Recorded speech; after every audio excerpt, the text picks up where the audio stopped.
Coffee with Keto Simple. My name is Dustin. I'm so glad you're here. This stream will be starting soon, so grab your coffee, get comfortable, and settle in. We're building a strong and supportive community, so say hello in the chat. Ask questions and feel free to use super chats if there's anything that you want to see highlighted. Thank you for being here and being a part of this journey. Let's keep it positive and respectful as we connect and grow together. I can't wait to get started.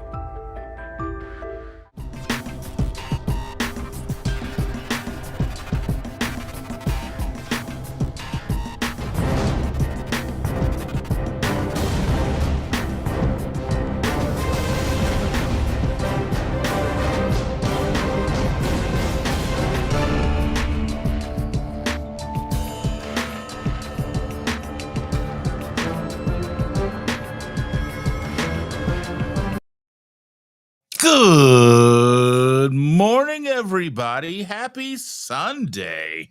Sunday.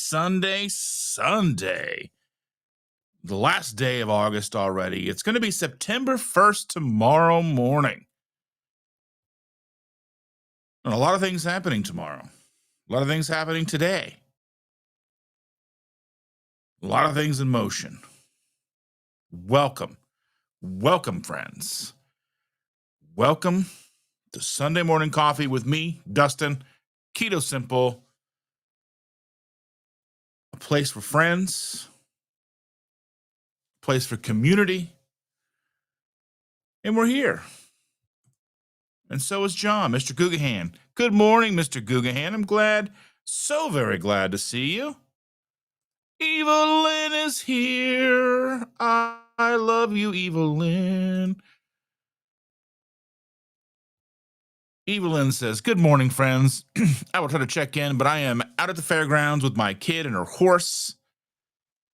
If I don't get a chance to say it, have a blessed day. Thank you, Evelyn. Good luck to your daughter and her horse. All the fun things happening this morning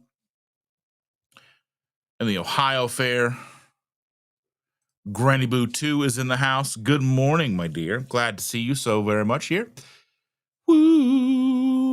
Andy says good morning from Kentucky. She and Susan are visiting with Cindy and the guinea pig. I saw a photo with them all together last night. I don't think the guinea pig was in the photo, but I was at a friend's house last night playing cards. We used to play cards every weekend for many, many years in a row, and we don't play like we used to.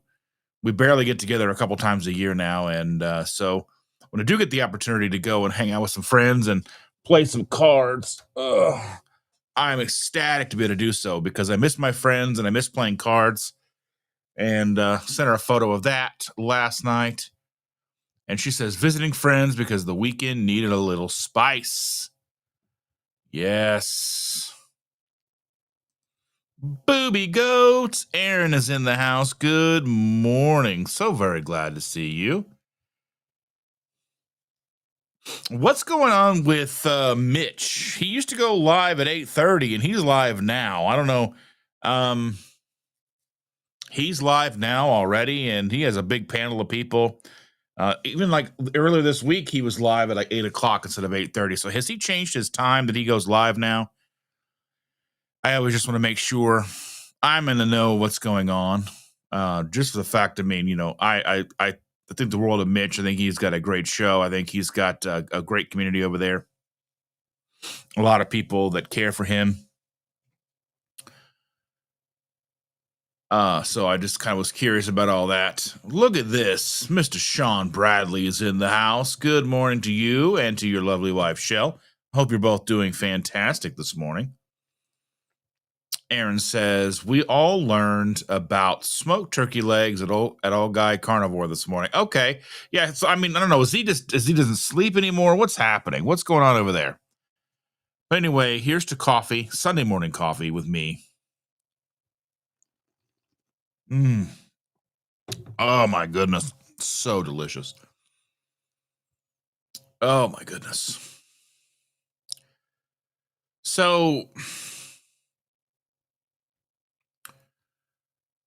a lot of things to talk about. Let's see. What is it that I want to talk about? I always put things together and put them in an order, and then I change the order on the fly. So, you know,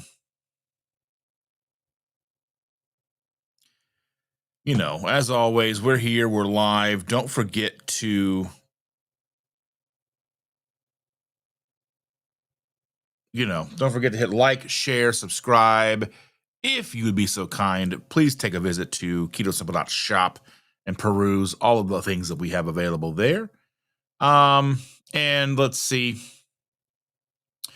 Mr. Guggenheim is enjoying half a chocolate toffee and half butterscotch keto chow shake. That sounds good. I've never thought about mixing chocolate with butterscotch. I have a bunch of butterscotch. I've got a bunch of chocolate. You never go wrong with chocolate. I do enjoy chocolate. I like it. I like it a lot. Chocolate is my favorite keto chow flavor. Jeff,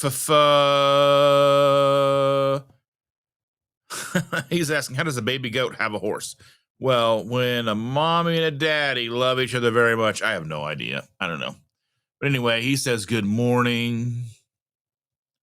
And so does Amy, one of my very best good friends. Miss Amy is in the house. Good morning, my dear. Glad to see you. I was watching your live and chatting away yesterday, and you had to run, do your chores. Yeah. People are saying hello to each other. Aaron said, morning, Amy. Go football. Oh, and Andy says, wakey, wakey, Dustin. I've been awake. I've been awake for a while. So, I was working on some things. So a friend of mine came to me the other day and asked me to help her get started with a podcast.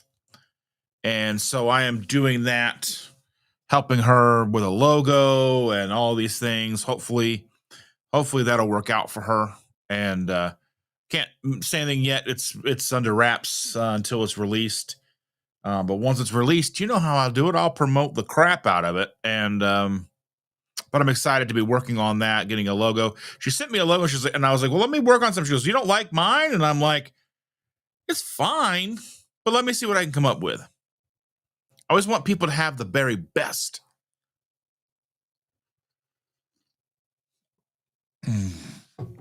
So when you see it, you'll know, and I'll be promoting it. Just like if anything you guys want promoted here on the channel, on the show, let me know. We're here to promote the channels. We're here to promote all the wonderful people. And, promote this wonderful community, because that's what we're here for.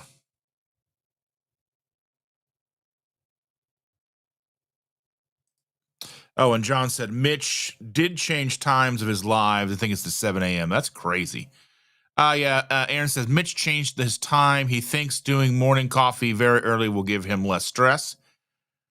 Yeah.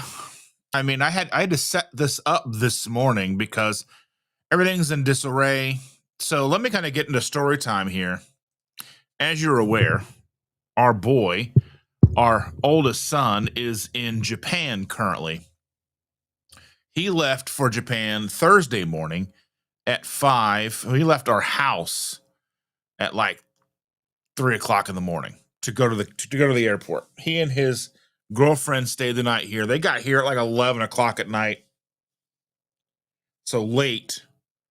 They got here. He brought his 2 dogs. One dog is not socialized very well and is not good around people that it doesn't know.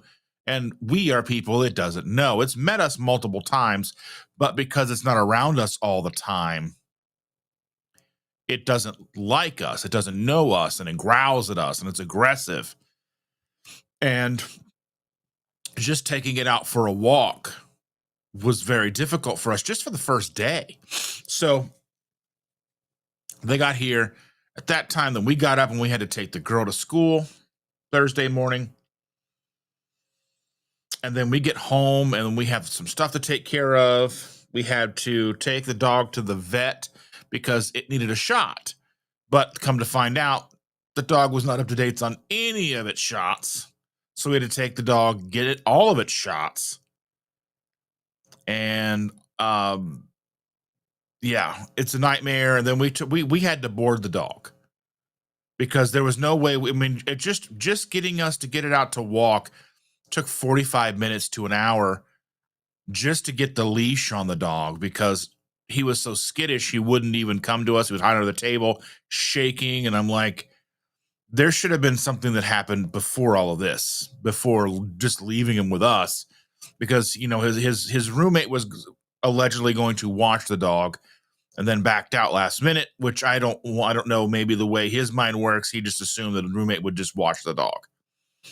After handling the dog and understanding how this dog operates, I understand why the roommate didn't want to be bothered with this dog. Not that dog isn't a good dog. I mean, because dogs are good dogs. And I mean, he's just not good at socializing the dog. He's not a very good dog owner, I should say. And I hate to say that about him, but he works all the time. The dog's staying, in crates. And it's like almost like if you don't have the time to spend with a dog, because I mean, dogs need as much attention as children do, really, in a roundabout way. I mean, just having they live in an apartment, and he's got two of these. He's got the husky, and then this other lab kind of dog, and they just need space. And you're gonna have two dogs in an apartment and crate them all the time. It's just not right. It's not fair to the dog. It's because they're so energetic. They need to move and run, and yeah, he walks them a bunch when he's at home, but he's gone all day. And, and not that we're not dog people. I would love to have dogs if I had the time or the desire to take care of a dog the way that it deserves to be taken care of. Like if I had land and I could have a couple of dogs, well-trained guard dogs on the property, and they would just be, outside and doing all their things, and set them up obviously, to where they would, have shelter and all that stuff. I would be fine with it. But, anyway, we got that all taken care of. We got the dog boarded. We have the other dog still. So we're still watching the other dog. She's a lovely dog. She talks. She's a talker. She's a husky mix. So she just talks and talks and talks. And, we're grandma, mom, pa, so we spoil it. We got the dog some chicken and some duck, and try to find the cleanest stuff we can find. And it's just chicken, glycerin, which I don't know really what that's going to do. I don't know. I need to look into that a little bit better, and salt. So no sugar or anything like that. Just, whatever. And just wanted to give the dogs, give good dog good treats. Got her a lamb chop toy because we're mom pa, and yesterday we had the granddaughter's birthday. We went to this place in a couple towns over, gigantic kids play place, and I had to climb up in there and go down the slide, and to climb up and maneuver through, and I'm too big for that, and my arms and my shoulders are just dead, and I'm just sore as all get out today. And then I played cards until 1 a.m, and then I got home by 2, got in bed, and here up at 5:45 this morning to be with you lovely people. So, yeah.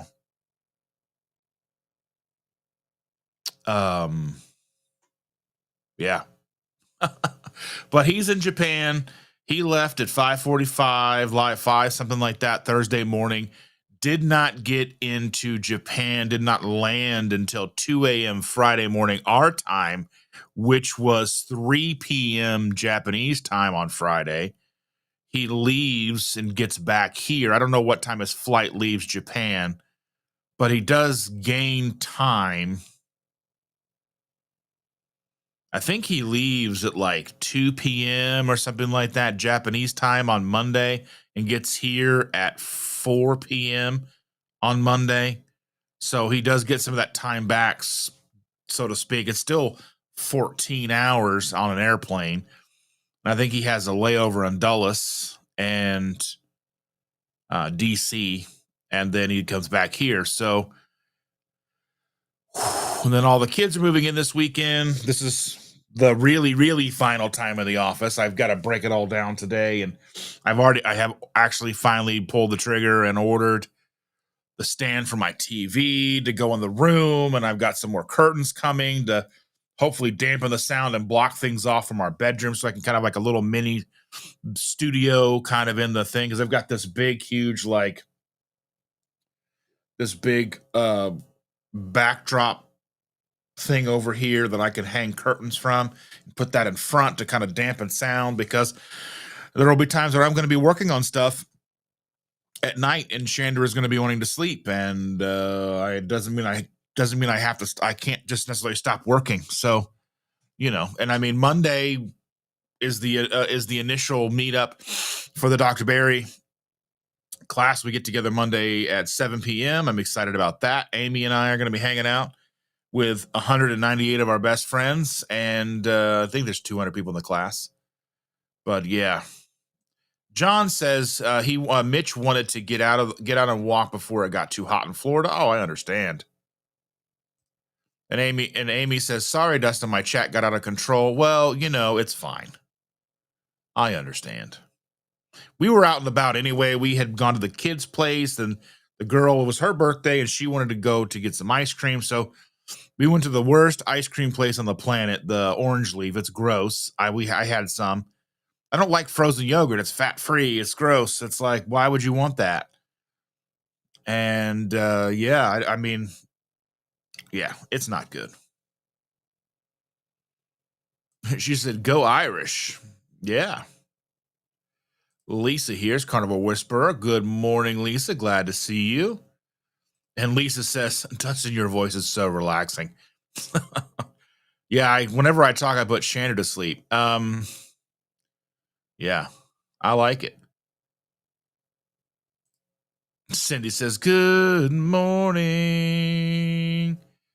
Oh, and Andy says, Cindy now has you on the big screen. Yeah. My pores. Do I have big pores? Can you see what's going on here? Don't look at my nose hairs. And John says, you need to work on getting more sleep. I mean, we get good sleep. It's just, we take naps and stuff here and there. We get plenty of rest. It's just trying to fit everything in is always difficult. And it's only going to get worse. I know. Like, I'm so stressed out for the fact that getting things put back together, taking everything apart, putting it back together. But it'll be nice because things get messy, things get twisted, things get kind of out of control, like, mic placement, and, and you can kind of start over, and we'll have to see how things work out. We'll just have to see how things go, because I would like to be able to have my monitors up here again, and I got to see how the new stand is how tall it's actually going to be with the TV. It's a rolling stand that holds up to like a 90-inch TV. I've got a 65-inch right here that I do most of my editing on. So good luck, I suppose, to me for making that all work. And then behind all that's going to be like the thing, and then you're going to have the curtains behind me anyway. We'll see. We'll see how it all goes. Hopefully there's not a big difference for you guys. But, hanging out with Jen is here. Good morning. Have we seen you before? And I don't recognize the name. Maybe you've changed it. Maybe you're new here, but welcome. Anyway, I appreciate you being here. Let us know. We're going to want to know. Lisa said, I was in your area yesterday, Andy. My brother-in-law is in Reed Hospital. Oh, I'm sorry to hear that.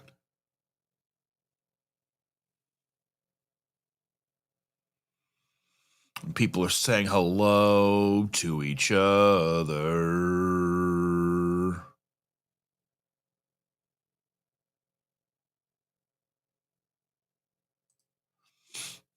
Andy says, and we were in your area for the granddaughter's birthday party. Then we drove to Cindy's house. Oh, my goodness.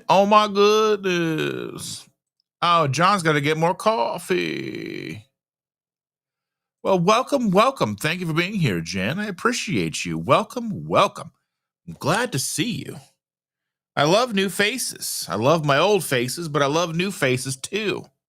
I love new people.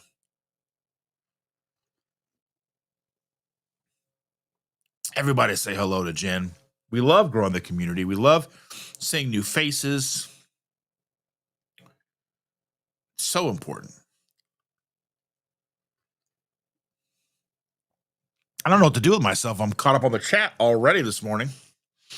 Hopefully things kick off a little bit and we get a little crazy in here. Crazy. What else is there to talk about today? I know I've got a whole laundry list of stuff to talk about. I saw a post on Twitter and it was talking about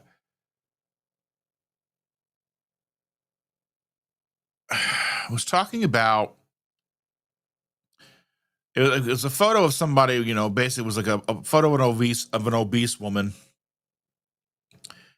And then somebody talking about diabetes and all this stuff. And it's like we still come down to this. Society is still equating,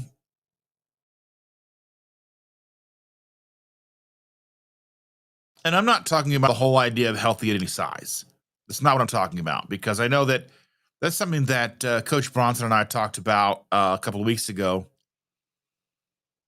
But how much your body impacts the scale doesn't necessarily correlate to health, whether you're overweight or considered skinny. So we have this weird obsession with weight. And I think about this all the time. Like there's a food challenge person that I watch. It's like man beats food, beard meets food or something like that. And I think his name is Adam. He's like jacked. He works out all the time and he does these giant food challenges. He eats like, 4, 5, 6, 7, 8 pounds of food at a time.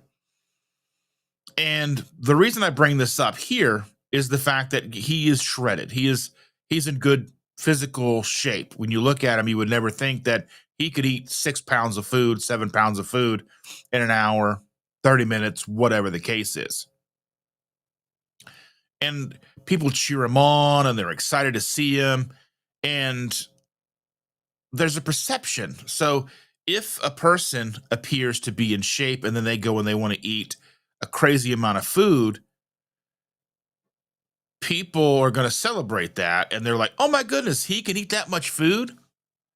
But when you have if it was on the other side of things and he was bigger, like me, for example, say he was 300 pounds, and he sits down, people are going to look at that a little differently. They're going to have a different mindset looking at somebody, and I know that I am generalizing, but bear with me.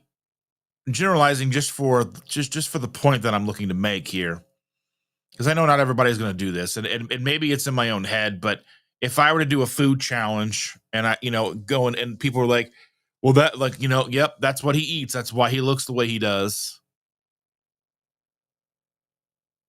And, but it doesn't seem like people don't look at him that way.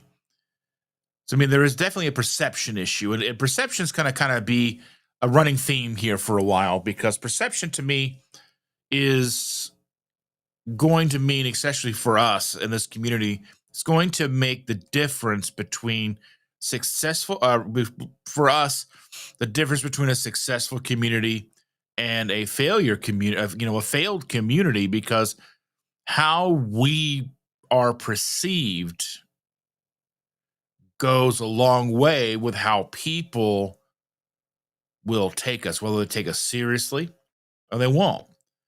And, like if you're a person that's in shape, a person that looks like you are healthy, you have the appearance of health, people are going to look at you and take you a whole different way than if you were a person that has, if you have, a big belly, or you look like, if you're obese, or you look like you have all of the characteristics of being not healthy. Now, you can look very unhealthy and be skinny, or, adequate weight, right? And that's all how people perceive us. But I mean, and we understand that the truth of the matter is what lies beneath, right? Now, fat is an indicator. If you're an obese person, there's a definite issue, but being fat isn't necessarily, or isn't obviously necessarily the cause of the health issue. But being overweight, being obese is typically the one of, if not one of multiple telltale signs that there is metabolic dysfunction. There's issues with insulin resistance, satiety, dysregulation. And I mean, a lot of that comes from trauma, stress, coping with food. Just being a human being in modern times, surrounded by a gauntlet of food on a daily basis, because we are always inundated with food. You can't go anywhere when there's not snacks, pizza, chips, and I think it's probably been that way for a long time. I mean, you figure that long-term activities, whether it's bowling, skating, things that I used to do when I was younger, there was always a snack bar. You can get nachos, pretzels, pizza, whatever. And it didn't matter what you did, there was always food. There's always food available. I went to, granddaughter's birthday party yesterday. We did stuff with her all day, but then there was the birthday party proper where she opened her gifts and there was cake.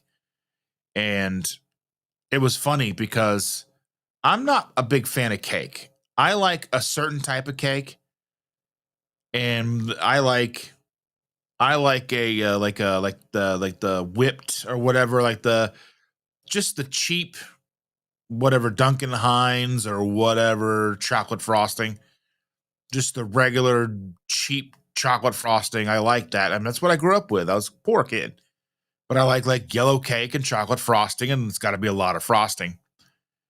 But I mean, that's not normally what people bring to birthday parties. They bring that fluffy whatever icing, and I don't like it. So I don't really even bother with cake, because even if I was okay with having that as a cheap meal or cheap whatever, I'm not going to enjoy it. So it's kind of a waste. It's wasted on me, but that's neither here nor there. But our granddaughter's cousin was like, if you just offer, she's like, I love cake. And he was like, if you keep offering me cake, I'll keep eating cake. I was like, me too, kid. Me too. But in a roundabout way, I was like, for me, it's different. But little kids, she's 6 and she's super excited about cake. I mean, and rightfully so, because I mean, realistically, we should be excited for cake. As a society, we're not excited for cake. I mean, we do kind of get excited for birthday cake because birthdays are still relatively special, but I mean, really, we're eating cake all the time. A lot of people in society are eating cake for breakfast. They don't realize it. It's a chocolate chip muffin. That's cake. Pancakes. That's cake. Most bread in the United States is closer to cake than it is to bread. It's got more sugar in it than traditional bread.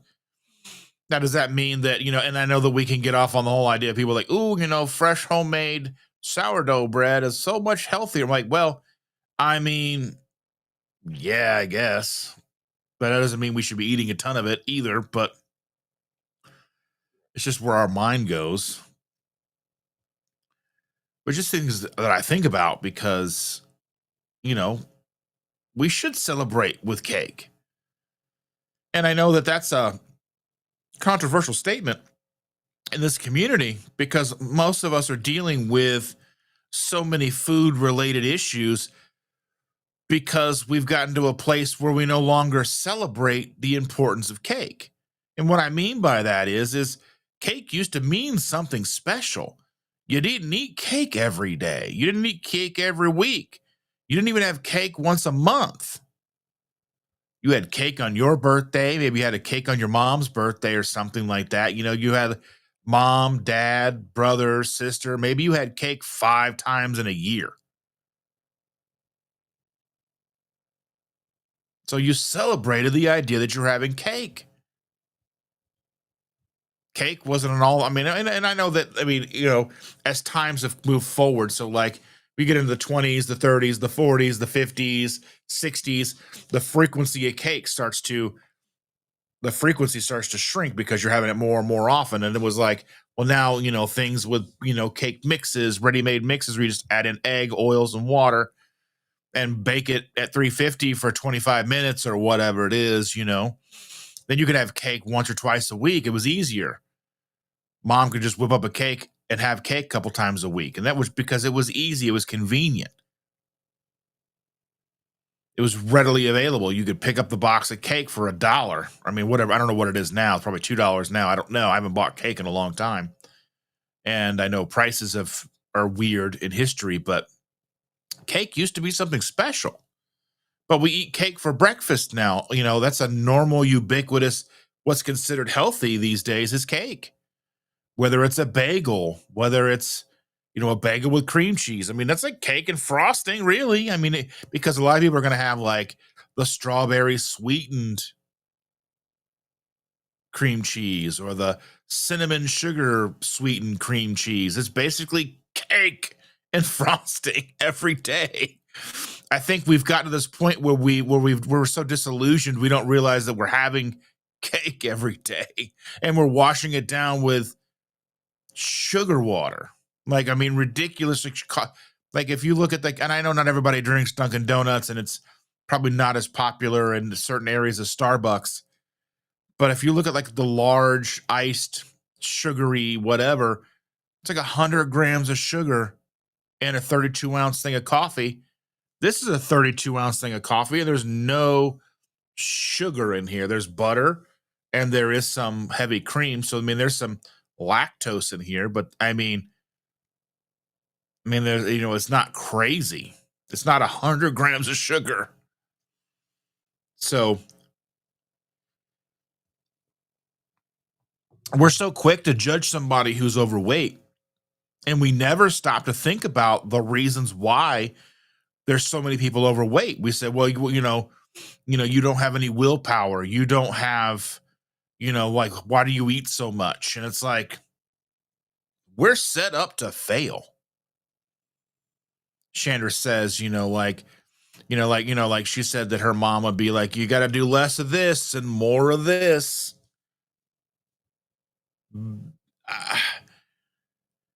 It's crazy. But food is delicious. And as a person who struggles with food addiction issues and, and challenges with stress, especially right now, I'm dealing with a very stressful time in our household because our house is in upheaval with the kids moving in, getting things ready for them to move in, me giving up my personal space. And I'm still here a couple of weeks later. I know we've been talking about this for a while, but it's hard. I've drug my feet so bad with giving up this space because I know it's going to be 3 years, maybe at the earliest, before I get it back. If I ever get it back. Because I don't know, maybe our son will have to move back in and he'll need a room.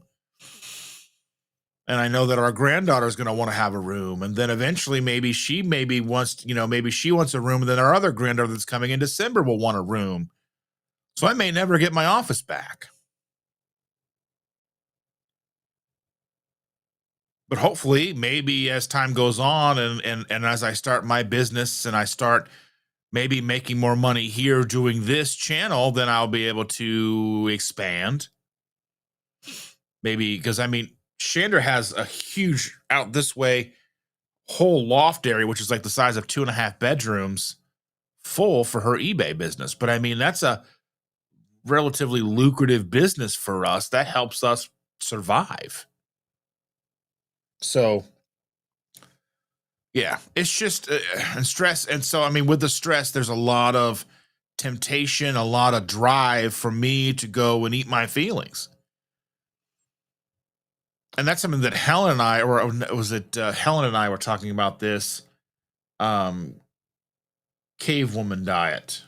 Helen, she lives over in the UK, and she is talking about it, and Barbara was talking about it, like Grandma Crochet. She's been here, and we've been following her, and just making sure that we're honest and open about everything that we're going through. Because the fact that I am stressed, the fact that I am struggling to not stress eat every day, it isn't pretty. It doesn't make for pretty content. It doesn't make me look like it doesn't make me look like I have everything together. But that's not what this channel is about. This channel is about me showing my journey through life as I live it. Now, would I like to be further along? Would I like to not have to worry about stress and eating and food addiction and all these things? 100%. I would love to not have to deal with that. But it's a real factor in my life. And while there's a lot of times where I am successful and I'm not having the issues,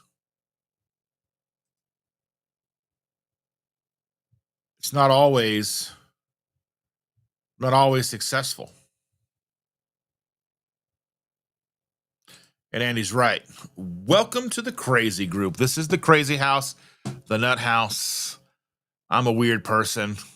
And Jen says, thank you, thank you, thank you.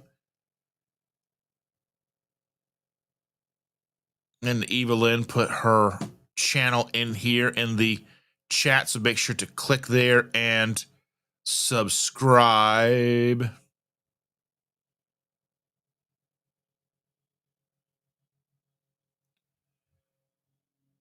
Let's see. Sean says, especially when old faces become new faces with weight they've lost. Yeah.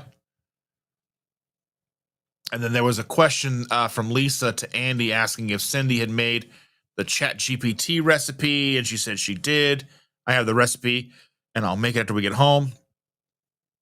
I'm excited for a new recipe to try for you guys. I plan on trying it later today to see if it works as well as I was told it works. We'll see how I like it. We'll see how it kind of works in a couple of different ways. Then I will make a video about it. I haven't made a recipe video in a while, and I'm going to do it. I'm going to do it. Hold me to it. Sharon Holloway's in the house. Good morning, Sharon. I'm so very, very glad to see you. Very glad to see you, my dear. How are you feeling? I hope you're doing very well. And Andy says, plus Susan and Cindy made keto chow cookies. Oh, yeah. That sounds delicious. Oh, yeah. Silver Health Quest is in the house. How do you feel about the idea that obesity is a disease? Well, let's take a look and break this down, okay? So let's break this down and we'll look and see what is the definition of disease.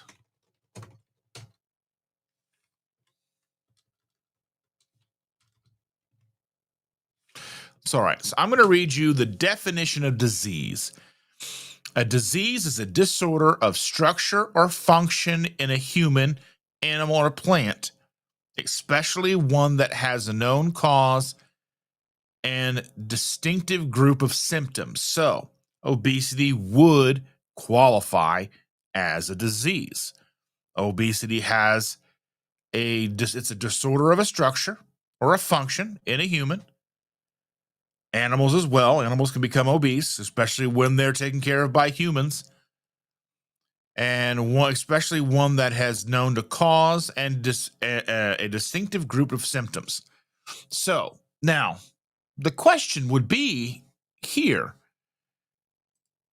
is obesity the disease or is obesity one of the symptoms of a disease? And I would be more in line with the fact that I think obesity in of itself is more in line with a symptom. It's probably a few symptoms of disease. Because we understand that with metabolic dysfunction, with satiety signaling not working appropriately, we're going to have trouble regulating food intake. And then the food that we have in our lives helps further that, if not was the main cause of that.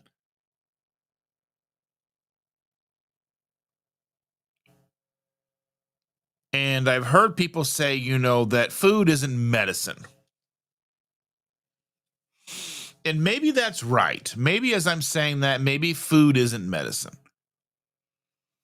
And maybe it's the lack of food that's more of a medicine. Now, we have to eat. Humans have to have sustenance to survive. We have to have vitamins and minerals and fat and protein. And we do require glucose. Human body does require glucose. We can't gloss over the fact that our body, the human body, does require glucose. Now, where do we get the glucose? That's the question. Do we need to eat glucose from outside sources? And the question is more complicated than yes or no. In a person that is getting adequate fat and protein in their diet, one would have to assume that then sugar in of itself, or glucose in of itself, exogenously, or eating it from food, isn't necessary. It's not necessary to sustain life. And what I mean by that is you don't have to eat glucose or sugar to survive if you are getting adequate protein and fat. Are there times in a human's life and human history where glucose exogenously was absolutely necessary for survival? Yes, 100%. When humans were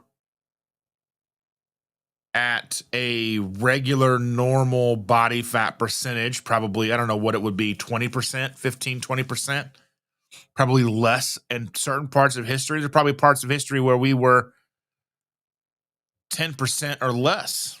In those instances, sugar is probably vital to our existence. Finding berries, vital to our existence. Finding apples, vital to our existence. There's been times in history where that was probably the difference between making it through winter and not making it through winter. And we like to wax poetic that, well, the body will never, but sometimes in history we have needed it. I think that's why the function of being able to process it exists in our body. The process is well developed to handle us eating sugar, glucose, fruits, vegetables, plant life. That doesn't mean that that's what we should be eating on a grand scale either. I mean, realistically, we should be, obviously, fat, protein, meat should be number one. But in the absence of that, for a length of time, our survival would depend on finding other sources of food. Our body then has the way to process that other type of food. We find apples, we find berries, we find whatever fruits are in season wherever we were living. Now, what that looks like depends on where you live. If you're in a tropical place, then there's fruits aplenty almost all year round. If you are living in a northern climate, then you may not see hardly any fruits. But that's one thing and this comes back to perception. When people say things like sugar is poison, I believe, I believe that's a half truth. I think, and one thing that I like to talk about is the fact that I think sugar in our current societal incarnation or abundance is poison. I think how much we utilize sugar to the point that we don't even realize we're utilizing it as much as we are. We have no concept of how much sugar we're taking in is poisonous to us. But in the grand scheme of humans, human functionality, human evolution, sugar has been vital to our survival. Now, it is kind of on the opposite end. But I mean, again, the difference between medicine and poison is the dose. So I don't like to demonize sugar in of itself because sugar like a hammer or a stick, you know what I mean? I don't know. I don't know where I'm going with that, but I think, if,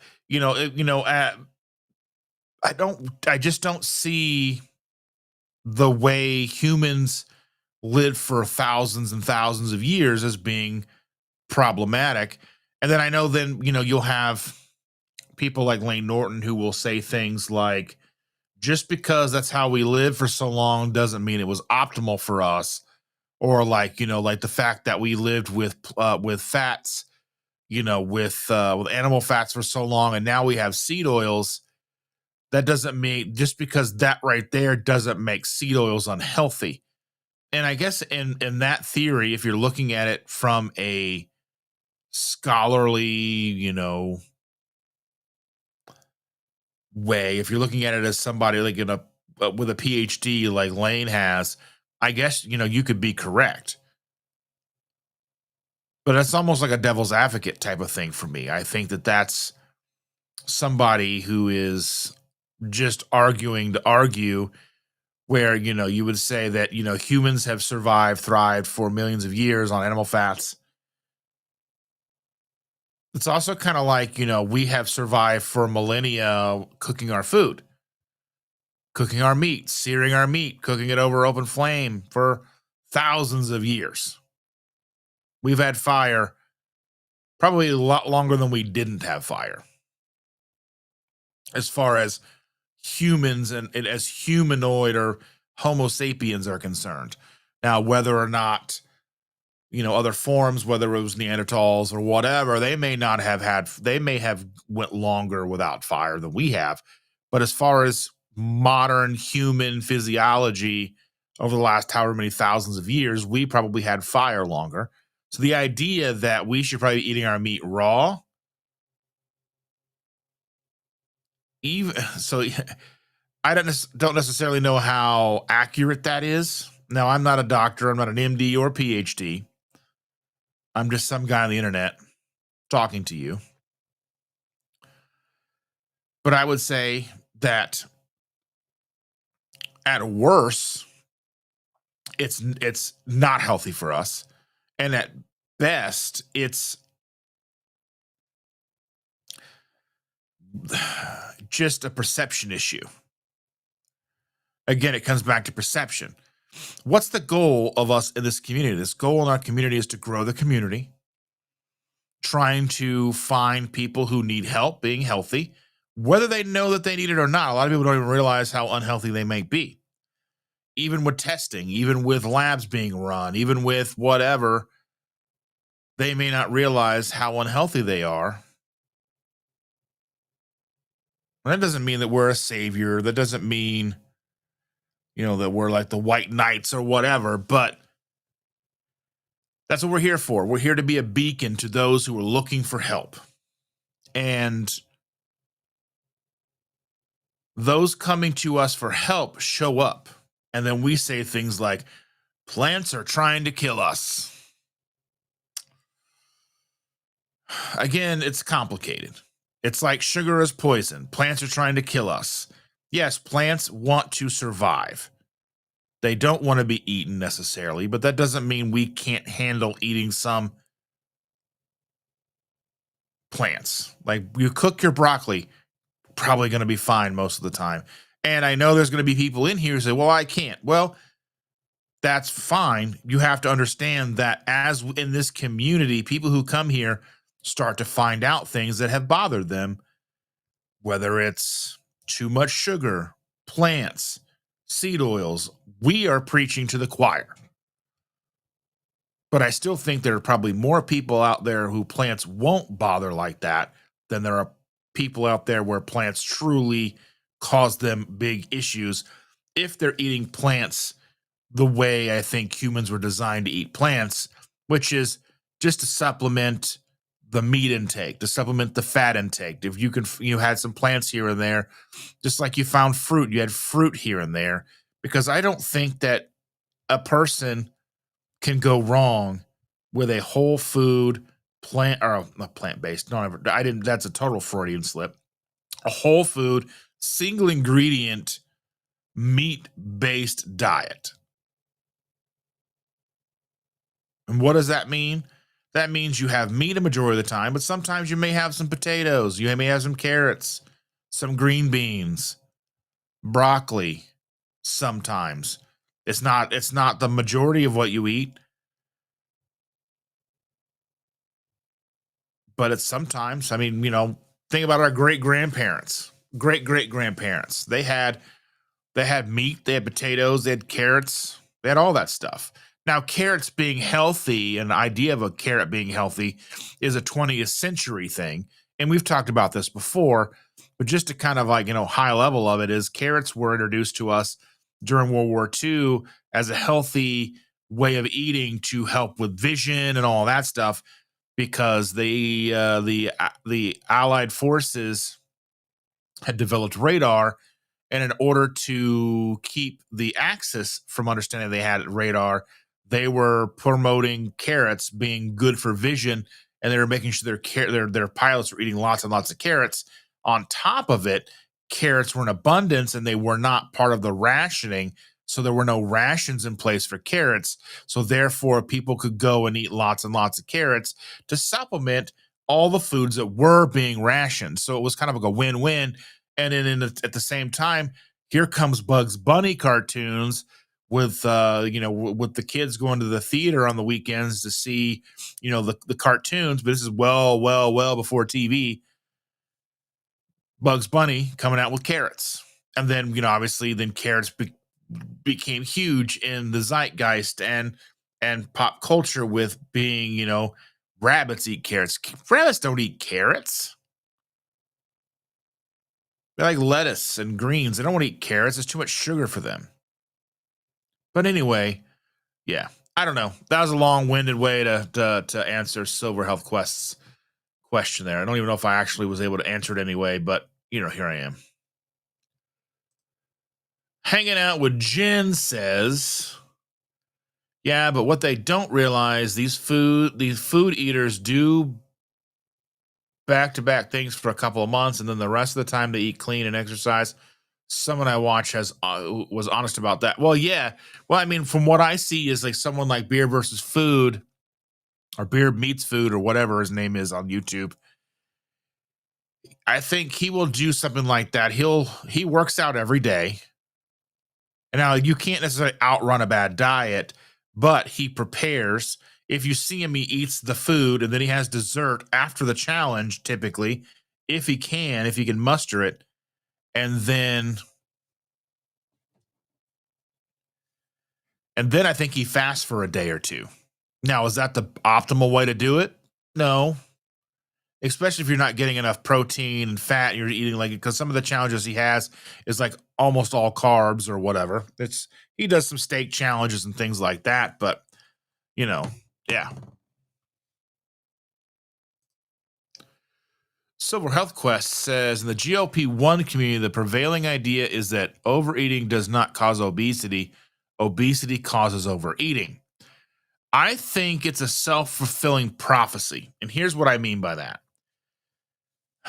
So I don't necessarily think, because one doesn't necessarily overeat right off the bat. It starts with an extra serving here or there, extra spoonful here or there. It starts off with hyper palatable foods, snacking with crackers and chips and Cheetos and Oreos and all these things. Hyper palatable foods, in my opinion, they're so readily available, and you can just walk through a Walmart and observe people's shopping carts. The ratio of meat, protein, and fat to everything else is usually probably 1 to 100. And I don't mean like, I mean, you could look at, they may have maybe 5 pounds, and it's not weight. Usually, like they may have like 5 pounds of meat in their cart, and then it's loaded to bear with everything else. And there may be meat and other things they are purchasing, like pizza with pepperoni, lasagna with sausage or hamburger or whatever's in, or whatever you put in lasagna, right? Sausage or whatever, right? So there might be meat in the things, the burritos and things that they're buying, frozen burritos, hot dogs, whatever. But they may have a package of like a pound or 2 pound package of chicken, a pound or 2 pound of hamburger, maybe a package of steaks. And then they have the entire rest of the cart overflowing with sodas and boxes of mac and cheese and mashed potatoes and scalloped potatoes and french fries and all the things that they buy that load the cart down, you know, cakes and cookies and all the things, because we're a snacking society. We don't really even plan meals. Like I remember like planning meals is so difficult. Like that's the thing, is how are you going to plan where you're going to eat for the rest of your life? It's not really that hard. A meat? I mean, say you're doing it simply, okay? Say we look at the full end of the spectrum, on the opposite side of the spectrum of a proper human diet from lion diet. Lion diet being the furthest to the right. My right, not your right. Your left, if you're watching me on screen. But anyway, you figure lion diet, meat, beef, water, salt. That's one end of the PhD spectrum, okay? The farthest end of the PhD spectrum. The other end, on the complete opposite end, is single ingredient whole foods, not necessarily low carb, okay? You're eating, it's probably not high carb in like current definition of high carb, but you're talking, meat, potatoes, carrots, green beans, cauliflower, broccoli, asparagus, I don't know, fruits, oranges, apples, raspberries, peaches, whatever, right? Onions, all the things all together. Single ingredient, then you're having like roast potatoes and carrots. So you're having steak and potatoes, you're having whatever, eggs and whatever, right? So I think as the hyper palatability of food has increased over the years, the decades, so has the instances of snacking. So I think the GLP-1 community is kind of losing sight of the fact that as snacking increases, hyper palatable foods in our food supply increases because the demand is there. As demand rises, have you noticed, like, so if you are someone like me, you have changed your eating pattern and you no longer buy certain things and you are no longer looking at certain things, but sometimes as you're walking through the aisles or walking like especially like at Walmart, when you're walking up, like you've got like my Walmart, as you walk in the grocery entrance, on this side you've got grocery, and then on this side you've got like what would be like some of the clothing and the hard goods and whatever, right? So there's that dividing line. It's almost always food in the dividing line. So whether it's pallets of soda, like their cakes and cookies, pallets and, displays of chips and whatever, right? Whatever they have on display in the middle. And you'll see things, at least I will notice things, and I'm like, well, why didn't they have that 10 years ago when I could eat it? I'm like, oh my goodness, that looks amazing. I would have loved that back then. That'd have been awesome. So I think as hyperpalatability grows, it's a self-fulfilling prophecy. So as we begin to snack more, food companies decide, well, they want to keep up and they want to cash in on this. They want to cash in on our going to town on this hyperpalatable food. It doesn't even need to be candy. It doesn't need to be cakes. It can be chips, pretzels, whatever, cookies, whatever. It doesn't have to be any one thing. It's all of it, because I can sit and eat an entire bag of pretzels, like a pound bag of pretzels, and not even be full in the slightest, and have dip or chips and dip. Man, cookies, milk, man, I can just eat that until I'm sick. but I never get full. So that's the thing. I think that's the one thing that we forget about, right? We forget about that kind of stuff. We don't take into account that overeating is a slow process. Overeating doesn't happen overnight. It's little by little. It's like, and that's one of the points that I brought up with Coach Bronson was the fact that one thing Gary Taubes had said on an interview that I heard, he was talking about, if you just have an extra 30 calories a day, say you're on a 2,000 calorie a day diet, right? Just based on a 2,000 calorie diet, if you have 2,030 calories, and I'll even do the math here. So let me bring up my calculator. Bring it over so I can do it here. Give me a second here.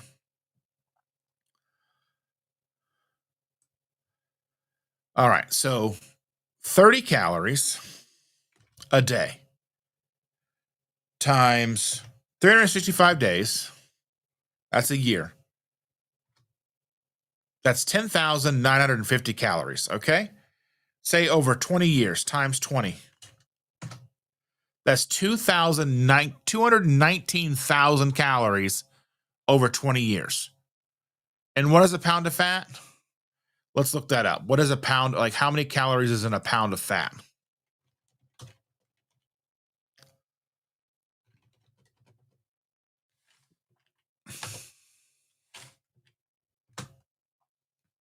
$3,500 calories in a pound of fat. Okay. So let's divide 219,000 calories from over 20 years of just 30 extra calories a day. 30 calories. That's like that's a serving of, that's like 3 servings of broccoli. I think a serving of broccoli is like 10 calories, something like that, something crazy. So divide by 3,500. That's 62 pounds of fat over 20 years. So if you consume an extra 30 calories a day over 20 years, and you're never necessarily in a calorie deficit, that's 62 and a half pounds of fat over 20 years.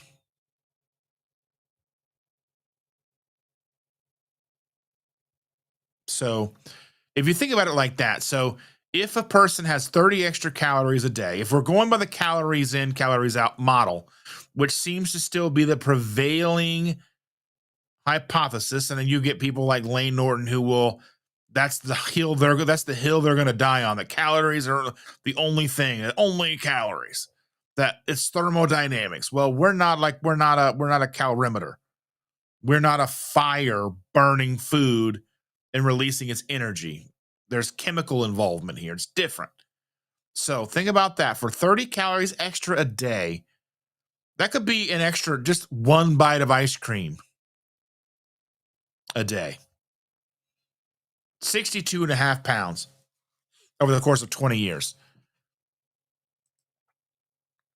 So yeah, I don't necessarily think that obesity causes overeating. I think it's a cyclical thing. I think it starts off slow. You're eating hyperpalatable foods. You have difficulty stopping as you gain weight, or as you eat the hyperpalatable foods, it interrupts and causes metabolic dysfunction. It messes with satiety signaling, causes weight gain, which then further exacerbates the metabolic dysfunction, the insulin dysregulation, the satiety, messing with your satiety.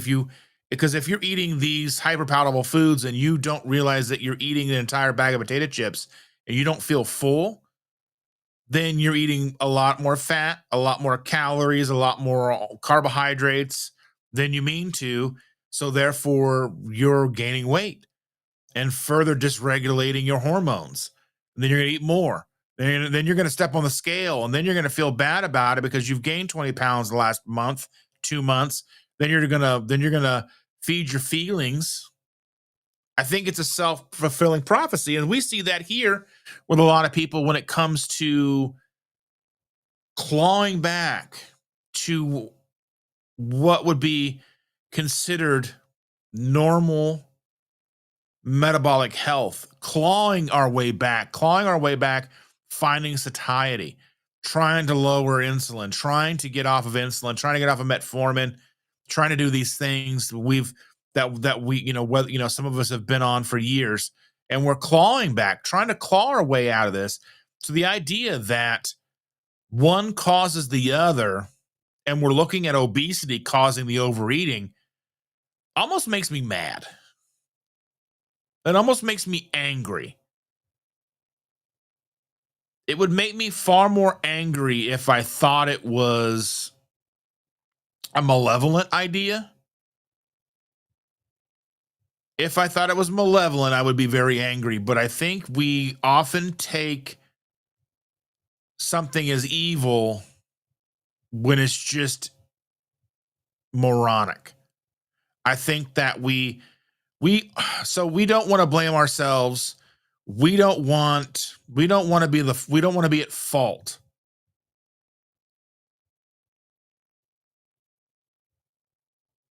We don't want to be the cause. Now, who's the cause of a person being obese? Again, it's complicated because, yes, on one hand, the person purchased the food.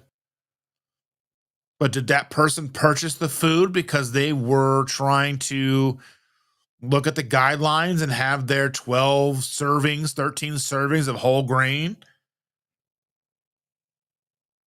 It's like a revolving door of disaster. So I don't think, and again, I'm not a PhD, I'm not an MD, I'm not any of these things. I'm not a what you would consider an expert in the field. But I have an idea what I'm talking about. I have an idea. And I don't think obesity is caused by overeating as much as overeating is caused by the foods that we choose to eat.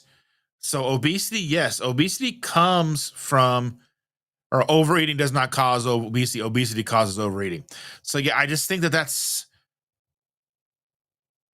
it's such a like hot take that I don't understand it. And I get where they come from because people are like, well, you're fat, but you're diabetic because you're fat.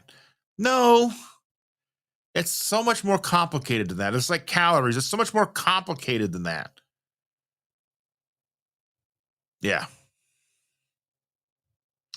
But I would say that a hill that I would die on is that obesity doesn't cause overeating. Now, as you get to the point where you are obese, is that going to cause you to have some mental, or are you gonna, like, the way you look at yourself in the mirror has changed? So now you're looking at yourself and now you're looking at it and you're thinking, well, I've let myself go. What have I done to me? And then are you prone to stress eating? And then eating and emotional eating? All these things compound on each other. I think it's, you know, some people can regulate some people can have a handful of chips and be fine. Some people can open a package of Oreos, have 2 Oreos and walk away, and then the package goes stale because they don't go back to it for a couple of weeks. But I think that's the exception and not the rule when it comes to hyper palatable foods. I think our food supply is really just like is really hamstringing us. And I don't know how we get out of it because it's such a complicated situation. I think industry in some fashions would collapse. I think we would have to really slowly move back. I mean, it's going to take a long time to get meat production and meat to where it's sustainable for everybody. How, to eat a pound of meat a day per person kind of thing. Instead of like, you figure that they look at a pound of meat as 4 servings. So like a family of 4 could eat 1 pound of meat, and that's a serving, but that's insanity. Jen says, yet people and even doctors do this to me. I don't have anything but asthma, and I've had that since birth. And there is some, I think, and we have to look at that. I think some asthma is inflammation related. Some of it is environmentally related. Some of it's passed down from issues that your mother had or your father had. But I think that there's a lot, like, I think there's a lot to do with inflammation and how all that stuff goes. So we'll see. Did I miss Jeff? Did someone said something about Jeff? Jeff, I want to make sure I don't miss anybody. Sean says, I think it's the addiction and the lack of feeling full when eating. Yeah, like if you can never feel full and you can just mindlessly eat and say, you sit down to watch a TV show and you polish off an entire. I mean, I'm guilty of this too. It can happen. You get a bag of chips or some pretzels. Like I always loved those honey wheat twist pretzels with French onion dip. I can eat the entire bag and the entire container of that watching a movie. Crazy. And not even realize it. But or I can eat 2 pounds of meat and be stuffed for like the whole day. Anyway, Evelyn said, keto chow for breakfast. Yes, please. I don't really do anything but coffee for breakfast. I try not to eat until after 4 p.m. every day. Perfect. I mean, perfect for you. I mean, how we do for everybody else is one of those things. Sharon says, for me, I do best with 2 meals a day. I don't usually eat until around 11 a.m., then and then again around 6, and then I have a meal with my husband. Yeah, that was when I was working in an office. I didn't want to pack a lunch. I didn't want to carry a lunch bag. I didn't want to have to deal with all that. So realistically, for me, I was doing 1 meal a day after getting home. And I chose to, after I got home, so I could have dinner with the kids and Chandra. Jeff says it's the youngest granddaughter's birthday today, making Victor's Brookie to celebrate. Oh, yesterday was also Victor Southern Keto's birthday. So make sure to go over and wish him a happy belated birthday. It was yesterday. He and I were talking along with Chris, and Chris has got some cool stuff going on, and I'm sure he'll be sharing all that with you guys soon. He put out a video yesterday for carnivore based, meat based Nilla wafers. That was an interesting video. I don't know if I'll try it or not. I don't know if I was a fan enough of vanilla wafers to make that, but I love that he's going out and making things that are just completely out of left field for most people. Cindy usually does 2 meals a day, starting about 1:30 or 2 o'clock. Sean says, after watching Charlie, I've been eating early in the day instead of fasting from 6 p.m. until 11:30 a.m. I have been fasting from 11:30 a.m. until 6 a.m. It's working wonders for me right now. I think just mixing things up from time to time is going to help too. I think if you've gone for a long time, doing the whole 6 p.m. to 11:30, and then you switch that to, fasting from 11:30 to 6, I think mixing things up a little bit and kind of keeping your body guessing is going to do wonders for you as well.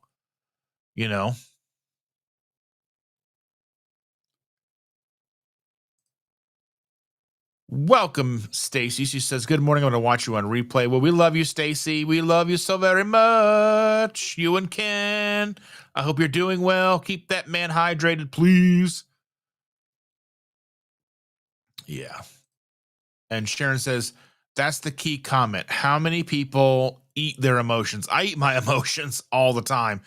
Food has been there for community and comfort. It's been there forever. Food is one of the major things of celebration is harvest celebrations. You celebrate the hunt. They come back and they've got enough meat for everybody. So there's obviously a celebration. Food has been a celebration forever because without food, we cease to exist. So if we are to survive as a species, what better to celebrate than the food that helps us maintain and survive and thrive. So the two things as humans we should celebrate: birth, fertility, pregnancy. That's one. And then food, bounty, thriving is two. If humans are here to be humans and perpetuate themselves, food and reproduction of the human species are the two biggest and most celebrated things. And that's one thing that it's hard for me when people say food isn't celebration, food isn't joy, food isn't reward. But I mean, it is. Food is a reward for a hunt well done. Food is a reward for making the kill. I mean, I think that the way we look at food and what we choose to celebrate with is the difference.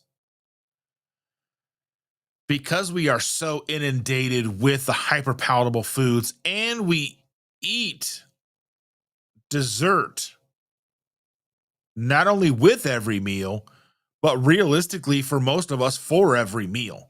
And I say most of us, not necessarily pertaining to this community, but the human species as a whole currently, like I said, whether it's pancakes, a muffin, bagel with sweet cream cheese, that's all cake. It's all cake. Jackie says, totally understand, and I'm right there with you. We've been living in two houses, Hub's renovating, me packing, easy to stop at McDonald's, drink soda again, supposed to move by the 1st, not going to happen. Yeah, that's the thing, is just like life gets in the way. And what's the easiest thing to do? Drop by fast food or pick up something frozen while you're at the grocery store. We were at the grocery store. We were at Walmart the other day picking up some stuff for our granddaughter's birthday. And it was like, by the time we get home and we get ready to go to, like, we still haven't eaten and we're going to need to eat. Like, it's almost like we are too busy.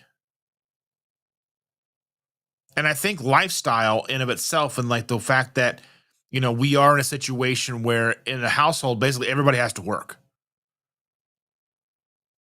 Everybody's working. Maybe not for money, but the kids are in school. They can't drive. They're kids. They're 6, 7, 8. Most of the time, and not until they're getting to be young adults, can they drive and do things for themselves. That was one thing that I always was looking forward to our youngest son being able to drive, because we could send him to the store and get stuff sometimes. And that happens every once in a while. But now with the current state of things in reality, like when he gets off work, I can't send him to the store because the store is closed. He gets off work at 1 o'clock in the morning. If I needed him to stop by the grocery and pick up some things for the morning, he can't because it's not open.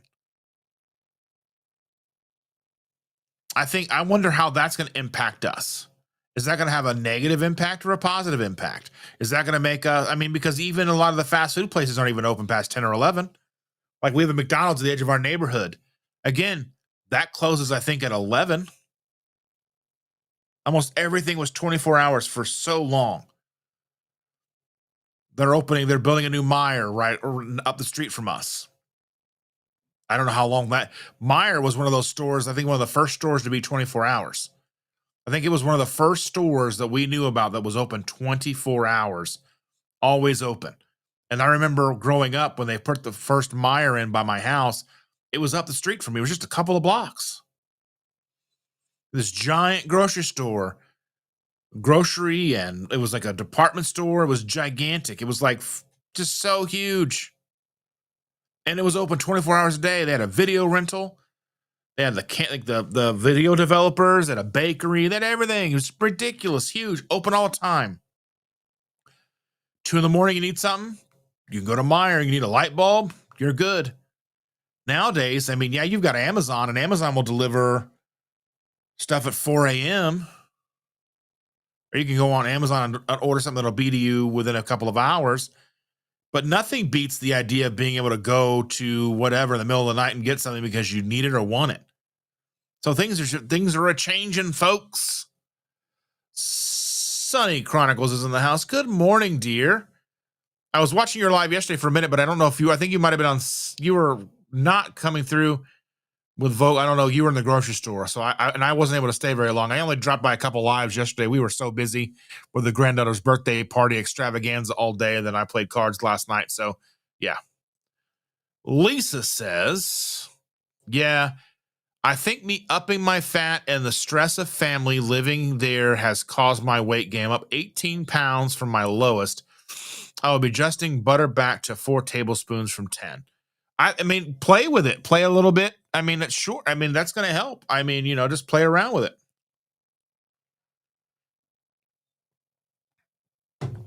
I noticed that satiety, like I've been kind of off the rails a little bit here.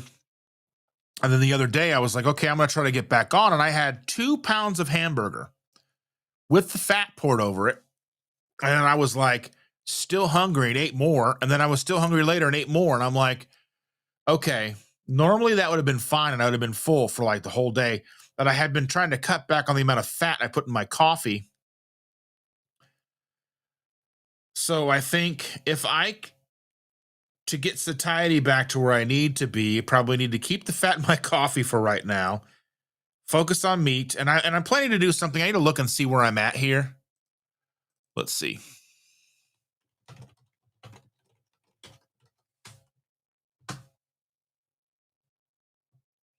There are 123 days left of 2025.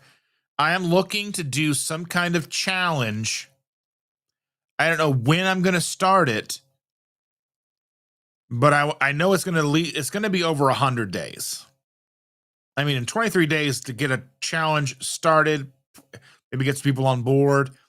I want to do a challenge where I am like, this challenge will be hard because this challenge is going to be, because I think almost everything's out of the way as far as birthdays and holidays until Thanksgiving and Christmas from right now.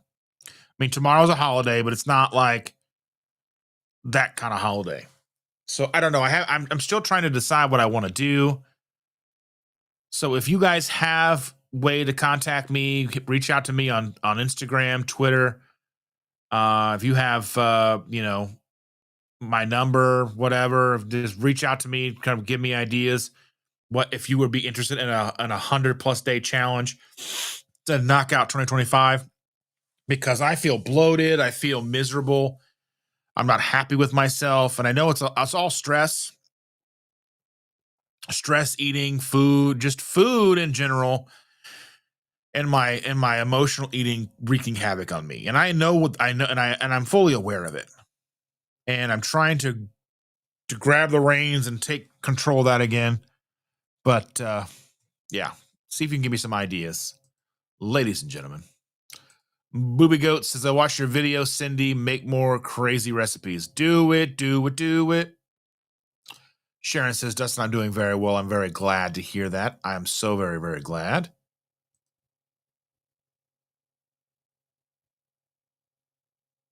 And Hanging with Jen says, that's the channels I appreciate, the that are real and honest. I'm a mod and I'm proud of Barbara. Oh yeah, Grandma's Crochet Corner. Yeah, she's honest. Yeah, Barbara's amazing. I love Barbara. She's the greatest. I'm glad I just happened to run. I mean, realistically, I just happened to be scrolling through YouTube a couple of weeks ago, and her live. She was live, and it said here she's live, and I was like, "There's like 5 people watching." I was like, "Let me drop in, see what's going on," and we talked, and she's awesome. And I've been trying to go in a couple of nights a week and say hi and such. It's just things are crazy here, so I haven't been able to do as much live as I want to. And Aaron says, Lisa, I gained 2. I think it's my extra fatty coffee in the morning. Yeah, and I don't get a chance to walk as much. Now we've got this dog for a little bit, and like I know I got like 6,000-7,000 steps yesterday, and I like wore myself out just going in this thing and going down one slide, but just going in, climbing up, like it's insanity how much body weight impacts you trying to do things a little kid could do all day. It's and then she was upset because she didn't understand that I have like fear of heights. I'm scared of heights.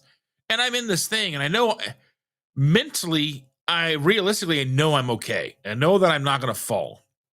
But it's such a terrifying thought that if I do fall because I am big, I'm going to really hurt myself. Like when you're a kid, it's like you could fall down and it doesn't, it's not as big a deal. But gravity, when you're 300 plus pounds, it's a lot. Booby Goat says, oh, well, 15,000 steps starting tomorrow. Just be mindful that as you start to up physical activity, you may also see an increase in weight because you know what I mean. I don't know where you are with fat percentage versus lean body mass, and we can't make sure we got to make sure that we're not punishing ourselves because our perception of weight gain and what the scale says, because that can lead to unhealthy behaviors as well, not just overeating causing unhealthy behaviors, but the punishment of I had too much fat, I got to walk more today. That mentality can really creep in and cause a lot of damage as well.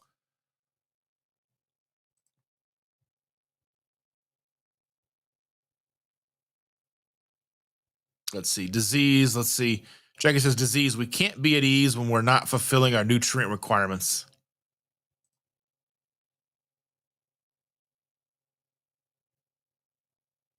Lisa says it's weird, Aaron. I'm walking and gaining, and I'm going to walk more and worry less.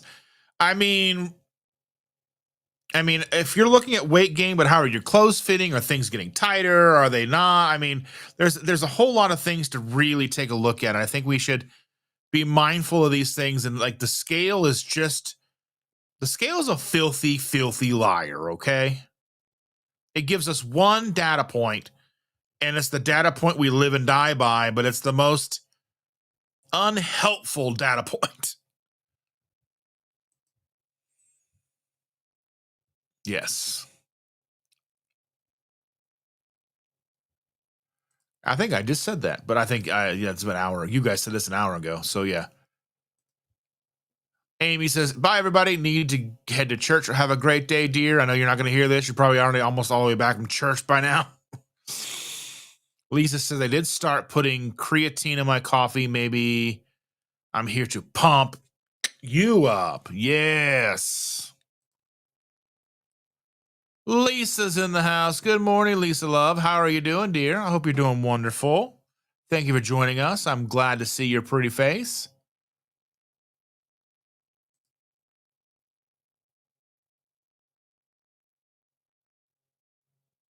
Sharon says, no, your body can convert protein into amount of glucose you need. Well, my thing is if you're not getting enough protein in your diet and you are not, and so there's a sustainable issue here. Yes, the body can convert protein and break down the body to create glucose, but that can only go so far. So I think that relying on that, especially when we're talking about humans over history, we can't just look at humans now. We have to think of human survival over history. We have the capability of processing glucose, sugars in our bloodstream, and we can't be naive to the fact that these systems didn't just happen because in our body. These systems are there for a reason, and we can't be so short-sighted to think that our issues that we are facing now and the problems we're having now with sugar was something that they faced for thousands of years, where those things for survival, they would need to gain some fat. They would need to put on weight for the winter time. If they wanted to survive winter where they may not find meat, they had to get fruit and vegetables and things. I think that we are looking at history through modern convenient eyes over abundance that we have now. And we're thinking about our body processes now, or like our body processes haven't really changed over the course of a millennia, but our food supply has. our abundance has. The fact that we have grocery stores, even in even in the most impoverished areas, they still have access to some kind of food. They aren't going to starve to death. It may not be optimal for health, but they won't starve to death. And I think that's what we have to really start and step back and look at the body processes as far as human history is concerned.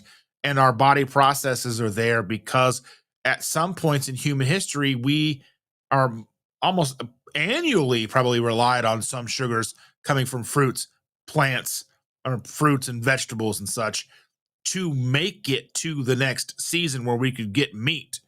So the idea that sugar is poison and it's not how much sugar we're having is the poison, I think is a major oversimplification of the situation that we're in versus history. And I think that that's a dangerous idea to have because it's also not just does it sound crazy to say that that sugar in of itself is poison because it is something that we can utilize for survival and utilize for fuel.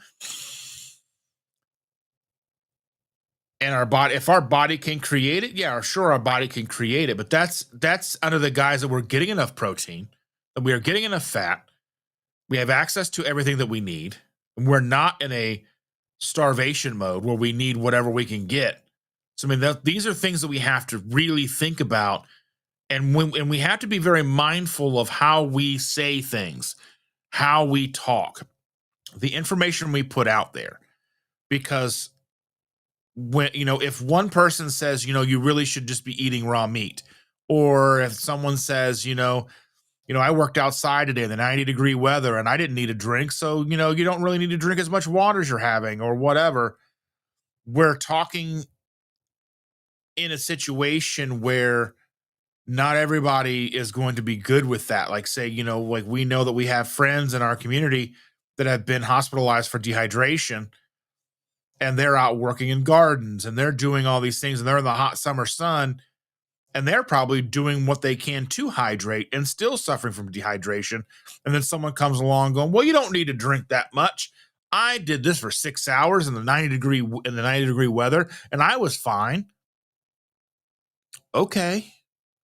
But that's still dangerous to say in a blanket statement. I think we have to be very mindful of the blanket statements that we make. Plants are trying to kill us. Sugar is poison because there's no absolutes. And I think we just need to be mindful of how we represent, how we share information. Because again, we are here to grow the community. We are here to sound as reasonable as possible because people want to try to better themselves. I don't think that we're unhealthy civilization because people want to be unhealthy. I think we've gotten to the point where convenience has changed our outlook on a lot of things. And I heard somebody talking about, would I rather do this or take a pill? And I think I've even heard people say, I'd rather take the pill. Either cut back on this or take a pill. People are probably going to take the pill because it's easier. They can get up in the morning and do gump and then take some water and then go on about their day like they have, and they don't have to make any changes. But I don't think metabolically speaking, I don't think historically speaking, I don't think human evolution speaking, sugar in of itself is poison. It's only been something that's considered poison to us in the last 150 years because we are overwhelmingly inundated with it. It's in every facet of our life. So I think the modern incarnation of how we imbibe sugars, how we view sugars, how we mindlessly eat sugars is the problem. It's not necessarily sugar in of itself. That's like water. Water, you need water to live, but you can still die from having too much water. That doesn't make water poison. It just means you need to be mindful of how much you overhydrate because you can overhydrate without having any salt or whatever and still be dehydrated. You can just further exacerbate the dehydration by just throwing in the hospital setting is called free water. And what that means is water with nothing attached to it. So there's no salt in it, there's no electrolytes in it. and it's going to come into your body and it's going to pull the salt and the electrolytes and the minerals from your body and flush it out. So that's why you don't drink distilled water. But water in of itself is not poison. But if you drink too much water that doesn't have things attached to it like salt, sodium, electrolytes, minerals, then it's going to be a problem. That's why you don't drink distilled water. So I think oversimplification, overgeneralization, and not being mindful of how we phrase things, being mindful of how we present information is so vital to the success of this community where, just an oversimplification of sugar is poison, plants are trying to kill us, we don't need to cook our meat. It sounds nuts. It sounds insane. It sounds crazy. If you were someone 10 years ago and someone said that to you, would you even bother listening to them? I'm going to probably say no. I wouldn't have. I'm like, well, they're nuts. I'm out of here. That's like when I first heard about the Atkins diet. What, you're only going to eat meat? That's just meat, all the meat you want? What about cholesterol? You're going to die of a heart attack eating all that meat. Yeah, you're going to lose weight. I thought that for sure. I was in my 20s and I was overweight. And I remember it was a huge thing. And we were at restaurants and I'd see people ordering the T-bones and like, oh, I'm on Atkins. And it was crazy. It sounded insane. And that was low key, like not even that big of a deal compared to what we're doing now. So we have to be mindful of how we present and represent information. It's like, do some people have trouble with plants? Sure they do. But oversimplification, overgeneralization to people is going to make people less inclined to take us seriously. And that's really what we need. We need people to take us seriously. Listen to us.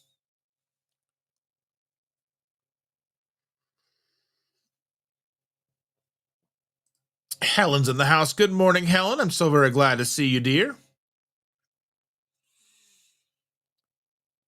So very glad. She's asking, how's everybody? Like an hour ago. I got on my little diatribes. I'm sorry, folks, but that's why you show up for the big show. Gives me a chance to talk. Sean says, I've given up using the scale and the mirror as a measurement of success. I base my success on how I'm feeling and my ability to do more activities without pain or discomfort and how clothes fit, Aaron says that I like a good rare steak with a sear. I didn't in the beginning. I love rare, and I've eaten raw meat before, and I don't think it's necessarily a problem. I mean, if you like rare meat, go gangbusters. Have yourself some raw meat. But again, it's the oversimplification, it's just the idea that you're telling people, well, it's probably better if you eat it raw. People are going to think you're a kook because that's what's even like the people pushing raw milk. Is raw milk better for us? Probably. Is there a risk with raw milk? Probably. Is there a risk with regular milk? Probably. Is there a risk with everything we do in life? Probably. We can't oversimplify. We can't overgeneralize. We can't do it. We have too many people to help. And we have to be willing and able to meet people where they are. If somebody is, having a couple of teaspoons of sugar today in their coffee and they're having some broccoli and they're going to but they eat primarily chicken and pork. They don't really want beef. I just don't like beef. Okay, come on in. Let's have a good time. Let's get you healthy. Let's support each other. But oversimplification, over blanket statements like sugar is poison, definitively saying sugar is poison is going to turn more people away. Saying plants are trying to kill you is going to turn more people away. Saying you should eat raw meat is going to turn people away. And our goal here is to help more people. So we have to be mindful in how we represent the information that we have. It's like, think about, for people who go to church, you have your average Sunday service. And then you have a church like Westboro Baptist Church.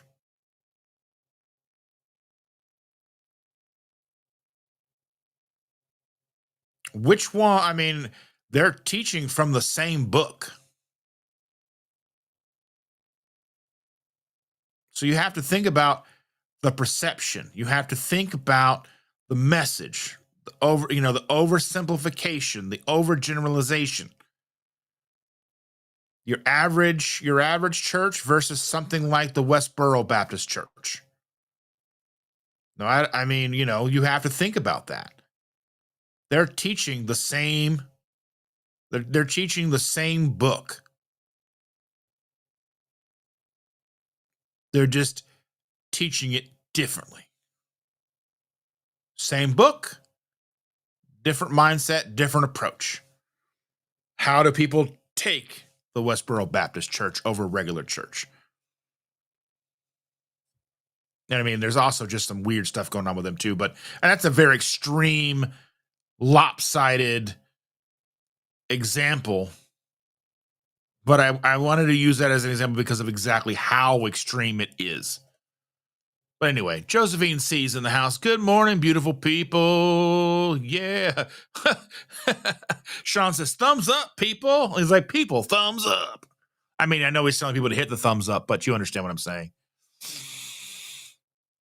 Helen says, obesity isn't a disease, but food is a drug. And if you overeating daily will lead you to disease, obesity is at the end result of the addiction. And again, I think even that's a little oversimplification. I think obesity is a symptom of a disease. Food can be medicine. It could be poison. Food is ubiquitous with anything we put in our mouths. And I think,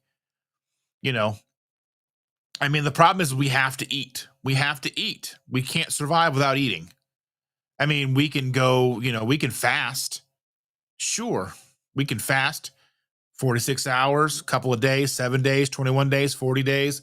If you are, 400 or 500 pounds, you can probably make it a year, like Angus did in Ireland, and like the Ireland or Scotland, I forget which one, in like the 1960s. But I mean, generally speaking, we have to eat. Food is a part of our daily lives, so we have to be mindful of what we're eating, how much we're eating. But I think the idea is, if we can get our bodies into a state where satiety signaling is working properly, knowing how much food we should be eating becomes much more simple. It becomes much more intuitive. I think throwing satiety signaling out of the window with hyper palatable foods that are over sugared, over carbohydrated, with bad oils and overall cheap, overly processed, hyper palatable ingredients makes knowing when to stop impossible. Aaron says, I didn't realize how unhealthy I was. The brain is funny thing. I didn't even think I was very big. That's like, I remember I started, it's like, I think we also get kind of caught up in the idea that, well, every so many years, we're going to buy more clothes. We're going to get bigger clothes. I remember having that thought, and I've talked about this before, but I had that thought in middle school. I was wearing in the 1990s, a 2X t-shirt. And I want to say that 2X t-shirts in 1990 versus 2X t-shirts now are different sizes. Let's see.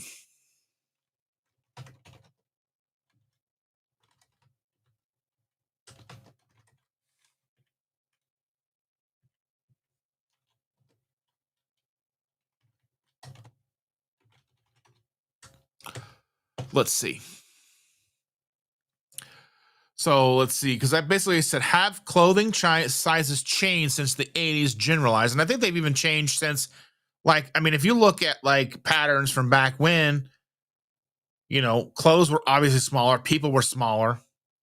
I mean, not just width, weight, but height. We've gotten taller over time. The average height has increased.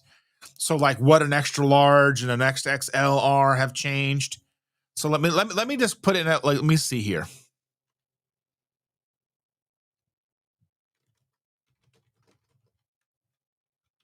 Evolution of and let's see, evolution of the size of an XL t-shirt over time. All right, so here's a history list, shirt information and sizes. Let's see if this shows me what I want.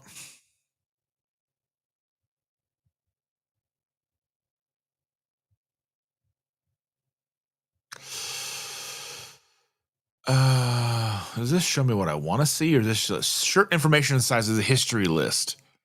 I don't think this is what I thought it was going to be. This is just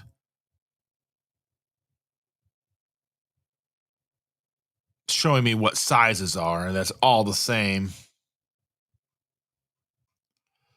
Let's see.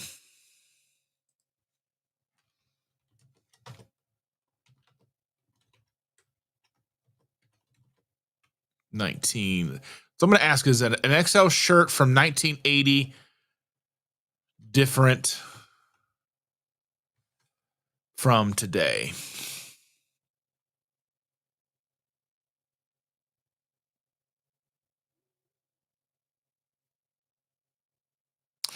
Okay, yeah. So here's a term we can talk about. So basically, it says yes, an XL shirt from 1980 will be significantly different from a modern one due to a phenomenon called vanity sizing, where brands gradually make clothing larger while keeping the size label the same. An XL from the 80s will generally be much smaller and have a tighter, more fitted silhouette. A vintage XL is smaller than modern XL. Yeah, let's see. Focusing on measurements. And there's like Reddit posts in here. Like, does anybody find vintage sizing to be a lot smaller? Um,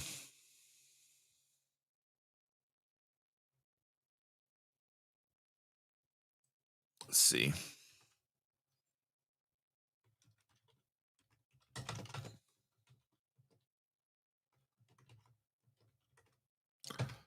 Let's see if this comes up.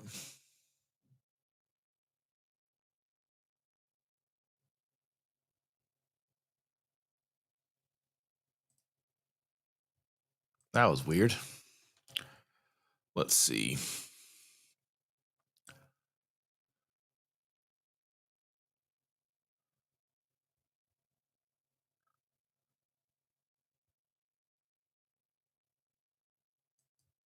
Do we know what the measurements of an XL t-shirt?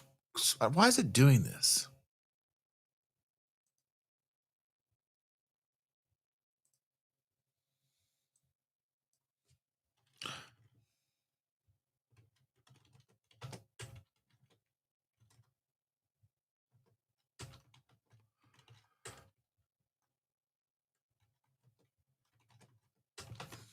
Let's see. Measurements. Let's see. Years chart. Let's see.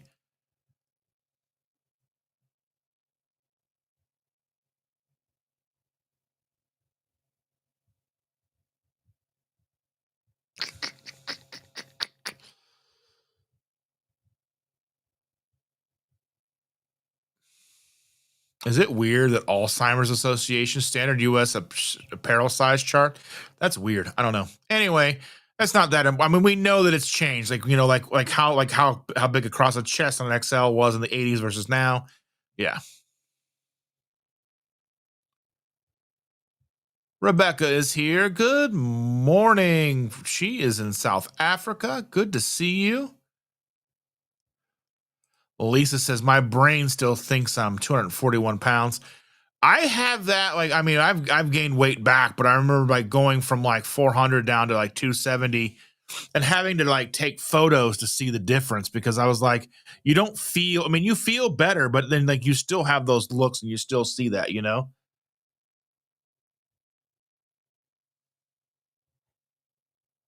Let's see. Sean says, what are the signs of a happy carnivore keto person?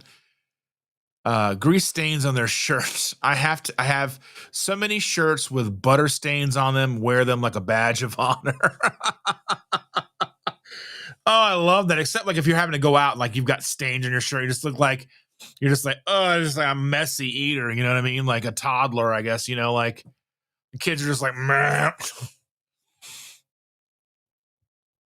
And Lisa said that's most of my wardrobe. Yeah.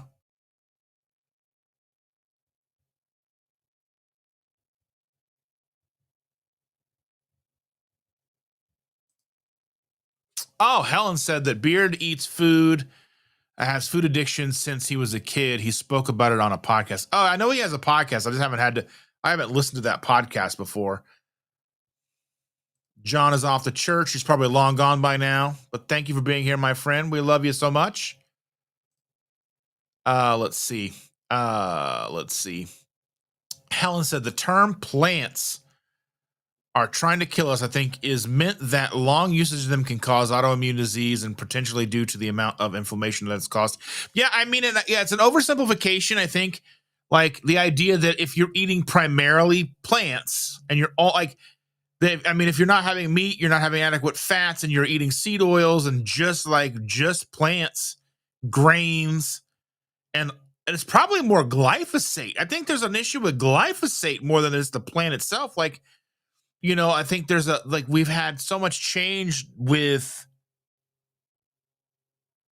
been so much change with the way that we grow crops. Like wheat used to be short, now it's super tall. Think about corn, 6, 7, 8 feet tall with like, I don't know how many ears of corn on each stalk. And I mean, most corn these days is all GMO. I mean, which is just genetically modified, which is not uncommon. I know there's a difference in genetically modified and selectively breeding, but I mean, there's just our food supply is so tainted. We have such issues with monocropping, overgrowing, and growing and growing on the same land where there's like no nutrients left in the soil because we're not having animals live on that soil and refertilize it. And we're not moving pastures and we're not doing all these things that we're supposed to do. And I don't know, I mean, I don't know. It's like, is it broccoli? Is it the glyphosate that they've sprayed on it? I don't know. There's so many factors involved. So many factors, and how much of a factor does insulin resistance play? And you know, I just think we just can't oversimplify it. I know there's a danger to how we eat now, but I think there's also a danger in oversimplification because we want people to start to realize that our current food culture is is wreaking havoc on our health, our society, and I don't know how we make a change without if people aren't listening to us. If people are shut off when we start to talk. I know it's like my kids. Anytime I bring things up, they get upset. They get mad because I bring things up, and they don't want to hear it. They don't care. They want to eat what they want, and they don't. And they know they have to make a change, but they don't want to hear they need to make a change. And I'm not even trying to tell them anymore. I just say, I get frustrated because they complain about things, and they complain in front of me, knowing full well what I'm probably going to say. And then when I say and I try not to say it all the time because I know it's just gonna just cause like not a fight or argument or whatever, but you know how I mean, a lot of you know what it's like. It's a struggle. It's a legitimate struggle.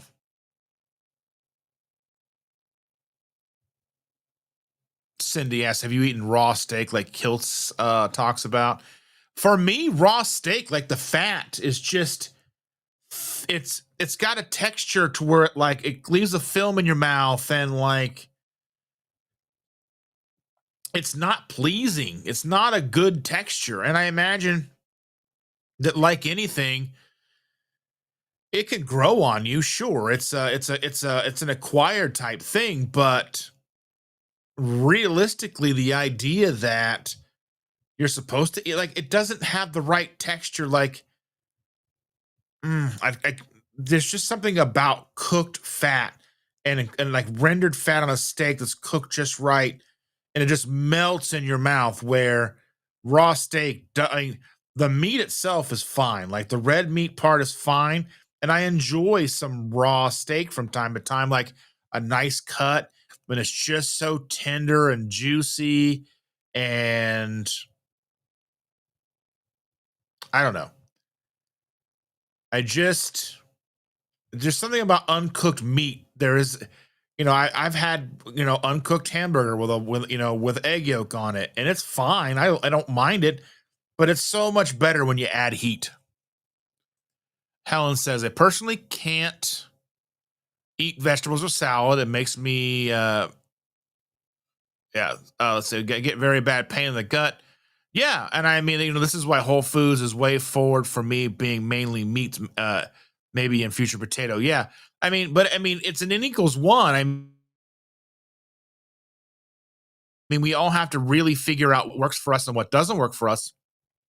And I think that's where we start going down to, like, if you have a lot of gut issues, an elimination diet's really going to be your friend, because you're going to pull a lot of things out, or as much as humanly possible, out of the equation, and then add little things back and forth. Like if you can eat broccoli, and I love broccoli. I personally love ridiculously, like, obscenely buttered broccoli. I love butter, like broccoli with too much butter. Fantastic. I love it. And I just think that we have to find what works for us. A good potato is great too sometimes. Because I don't necessarily think a potato in of itself is unhealthy. I really don't. I don't think it's inherently unhealthy, but if it's the only thing you eat, sure, then it becomes a problem. If you're not getting enough protein and fat and you're only eating potatoes, you're probably going to starve. But I mean, that's just the thing. Rebecca says, I don't agree with veg being the other end of the PhD spectrum. I think it's keto. Well, I think that we have to think about like the farthest end of the spectrum. So keto to me kind of falls in the middle. Keto's like in the middle. I think keto's kind of like the balance. Like, you take a spectrum of something, and it's like you've got like, it's like the middle, and it balances on keto. Keto's kind of the middle ground. Like keto's getting into ketosis, right? And then everything after keto, because can you be in ketosis and eating a regular whole food diet, and that includes potatoes and some broccoli and stuff? Sure, probably. If you're a metabolically healthy and flexible person, I don't see there being an issue with that. But I think that we have to understand that the proper human diet over the course of a long-term history included potatoes, fruits, all kinds of vegetables.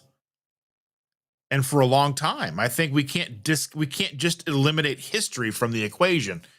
Now, because I think we look at history through current day eyes, and we look at the overabundance of the food. We look at the overabundance of the super unhealthy monocropped things. Because, did broccoli in of itself exist 100 years ago? I don't know. But we've had vegetables. There's been vegetables throughout history. Maybe the fruits and vegetables that we have now are different than they were 200 years ago, 500 years ago, 1,000 years ago. But there have always been beans and different types of vegetables. There's been all kinds of things. There's been potatoes, and maybe they didn't look the same as they look now. But that stuff changes with selective breeding, and we've been doing that for centuries too. So I think we can't look at the history of humans with our current eyes, because we are so jaded with the current food system that we couldn't imagine where, living on meat and potatoes was fine and we were healthy, and vegetables from the garden, because vegetables from then and vegetables from now are different. And I don't expect everyone to agree with me. This is just my outlook. This is how I perceive things.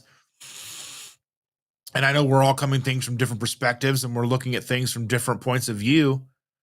And that's what I want. I welcome that. And I think, some people, I think for a majority of people, we have to realize, and the reason I say that the proper human diet probably needs to encompass that type of food, whole food, single ingredients, because we're looking at billions of people on this planet.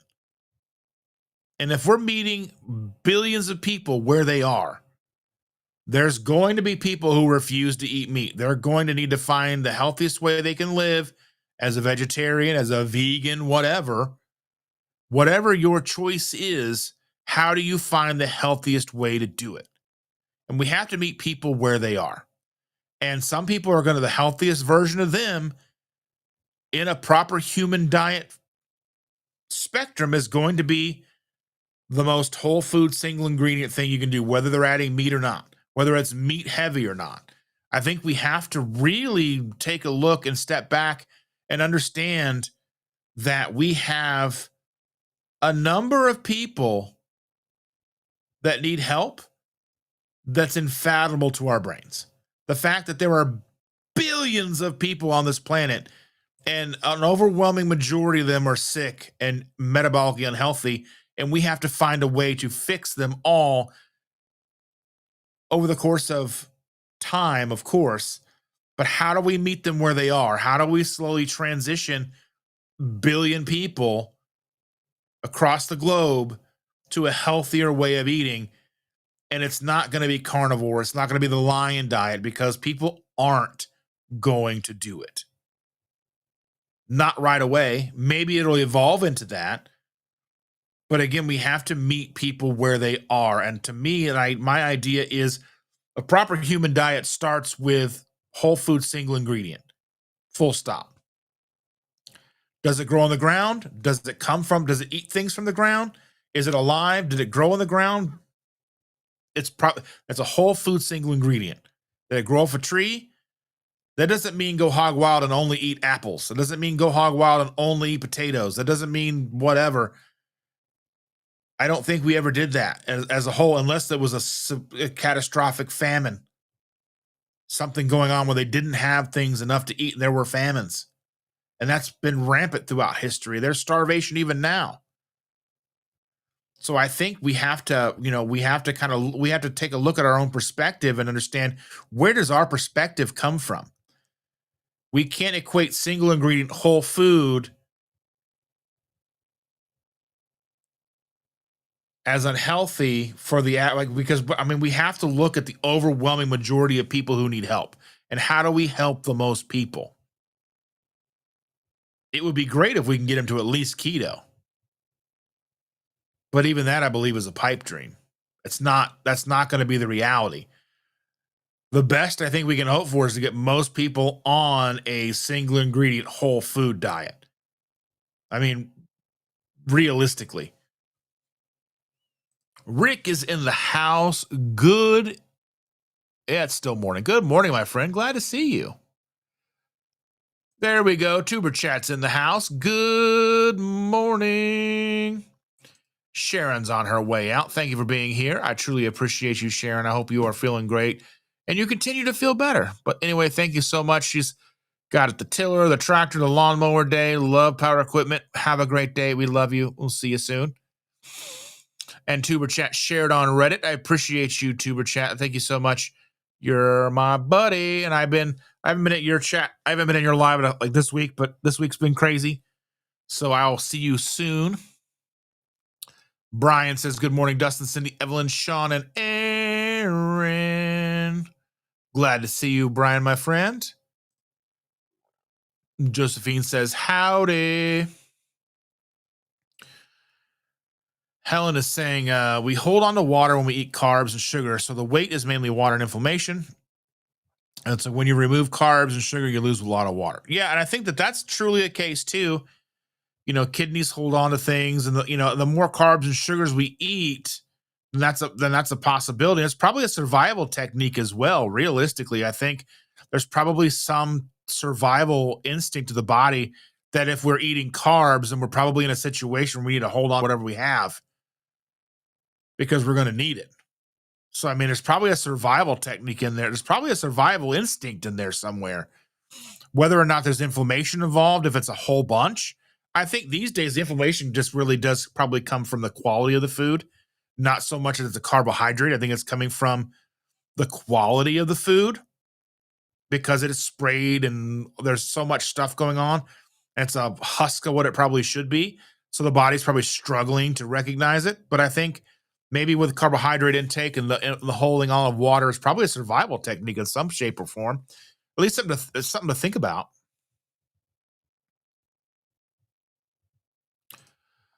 And let's see. Silver Health Quest says to Helen, I'm sorry, but that's not always true. I have not eaten carbs or sugar for 3 years and continue to gain weight. Well, I think that there's still a balance, I think, in there. And we have to remember that not everybody is built the same. There's societies that are more vegetarian based, there's societies that are more meat based. And I mean, and against popular opinion, there may be some people that may need vegetables in their life. And I know that's going to be a controversial subject, but I think, we got to find out what really works for us. And um, if just kind of finding out like a whole thing of like, what works best for you, because we are so individualized and we are, where, bloodlines and socioeconomic issues and where you're from and all that stuff is a big deal. And Helen says, I don't agree that weight loss is calories in and calories out. That's definitely isn't the science.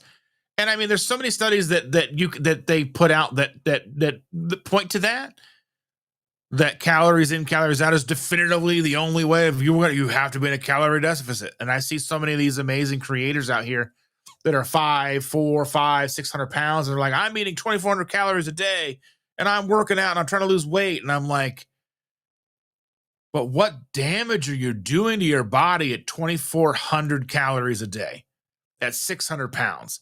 That's are you that to me like you have to take a look at like the body is going to start to conserve energy because it's losing fat at a ridiculous rate, and it's probably going to fight back at some point.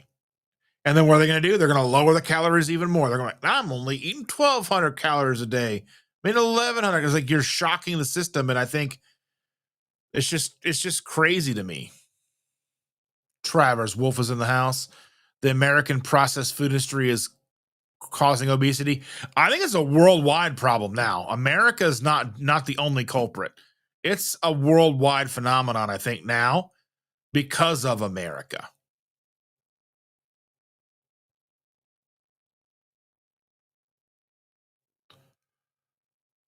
And Trevor says it's about hormones, satiety, which processed foods. Yeah, I mean, yes, satiety issues with a hyperpalatable overprocessed food is a major issue because I mean it's in their marketing. You can't eat just one. Once you pop, you just can't stop. I mean, they're putting it right there. It's on the nose. They're not hiding the fact that it's addictive. They're hiding the fact that it's addictive in plain sight with their own marketing.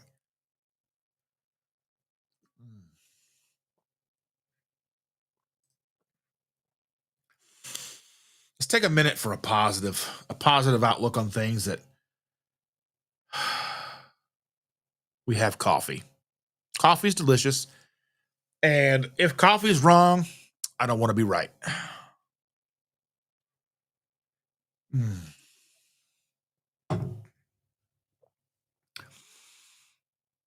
And Josephine says, fingers crossed, Helen. Let's see. Cool name. I have put my 8 kilograms back on now. I was starting to feel so sick and brain was not good too. Goodness. It's like we're made up of at least 70% water in our bodies. I mean, water, cholesterol, fat, bone, all that stuff. I mean, fat's mostly water too.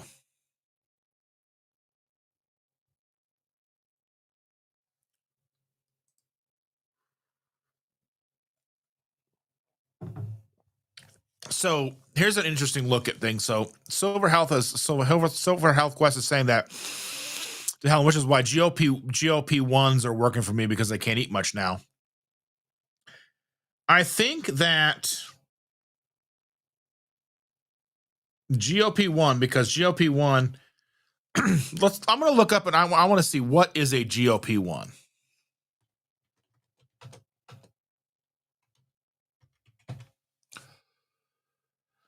Okay. So GLP-1 stands for glucagon-like peptide 1. It is a naturally occurring hormone released in the intestines after eating. Okay. So functions of GLP-1 stimulates the pancreas to release insulin, which lowers blood sugar levels, slows down the emptying of the stomach, which helps you feel full longer, reduces appetite to promote weight loss. Okay, so let's unpack that here.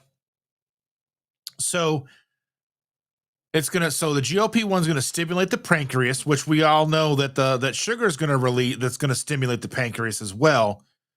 Glucose in the bloodstream is going to stimulate the pancreas to release insulin, which is going. So the major misnomer here is the fact that it lowers blood sugar levels.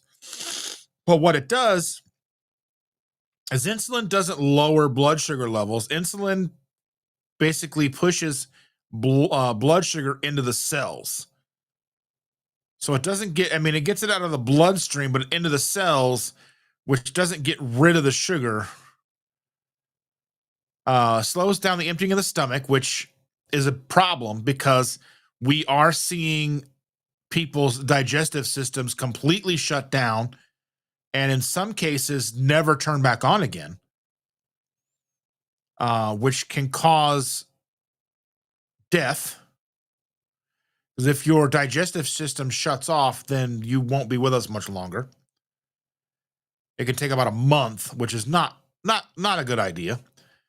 I'm not saying I'm totally against GLP-1 usage. I think the problem that I have with GLP-1s is the fact that we're still concerned so much with weight. We're still so concerned with how much we are on the scale, because I don't necessarily think GLP-1 is going to cause us to lose fat the way we think we are.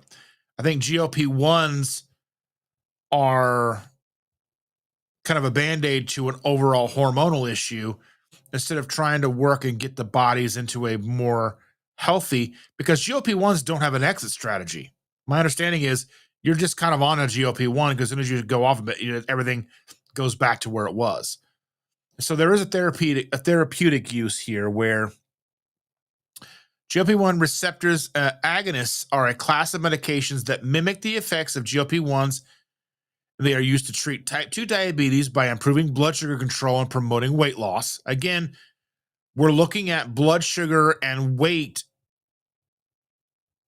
blood sugar control and weight instead of what kinds of foods we're putting into our body. And then obesity by reducing appetite and promoting weight loss. So again, we're looking at a lot of things here and we have to unpack this because we're looking at this as if blood sugar in of itself is a problem. Like blood sugar causes itself to be a problem. Blood sugar is a problem because of the food we bring into the body. And then appetite has to do with the type of satiety signaling we have.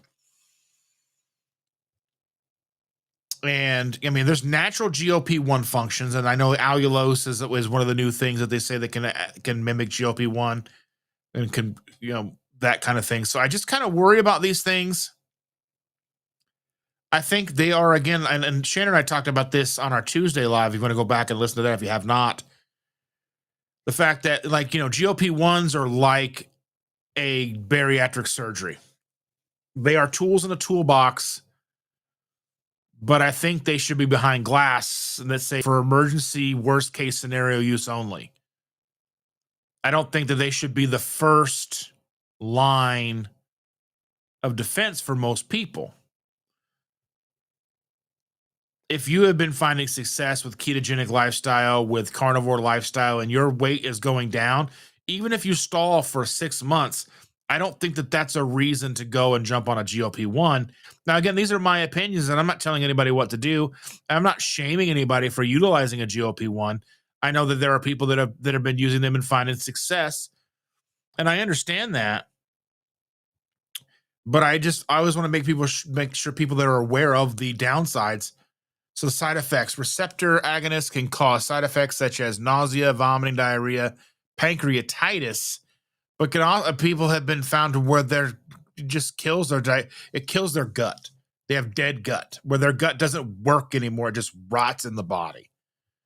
That sounds awful. And just like the whole idea with bariatric surgery, they go in, they cut you open, and they reattach you. Whether it's like, whether they're cutting down your stomach, the size of your stomach, or they're stapling it, or they're putting like a band on it, or whatever they're doing to make you eat less food. But again, it's like that that doesn't treat the root cause of the problem. It just treats the symptom of the problem. Overeating in of itself isn't the problem. It's the foods that we're putting into our body that cause overeating, because so many people will have the weight loss surgery and then eat right back through it and then gain all the weight back. So you didn't fix anything. And I worry that the GLP-1s are doing things. I've seen, like, I have an aunt that's on it, and she's lost 100 pounds or whatever. And I'm like, yes, that's great. You've lost this weight. But what's the overall impact to the body with the weight loss? And I understand that, like, again, like I said, these are tools in a toolbox, and I think they should be behind glass. And I think that they shouldn't be the first line of defense. I think these should be the last ditch effort.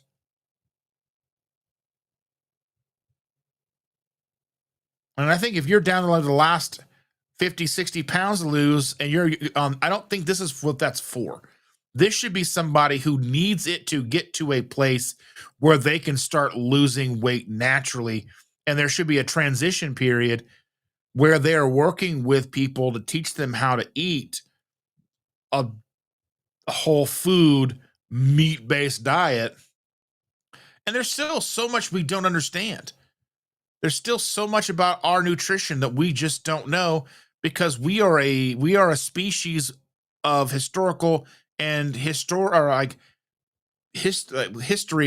only say that because we have amnesia. Like, we can only think back like 2,000 years. We don't really know what's going on. 10,000 years. We don't really know what's going on. Like, we lose information and we pass things down. It's like an elongated game of telephone. We just don't know. And like I said, I'm not judging or condemning anybody using GLP-1s and stuff. I just think that, I just think that it's a thing that we need to be mindful of, because we've gone all in with the GLP-1s. There's thousands and like millions of people on it now.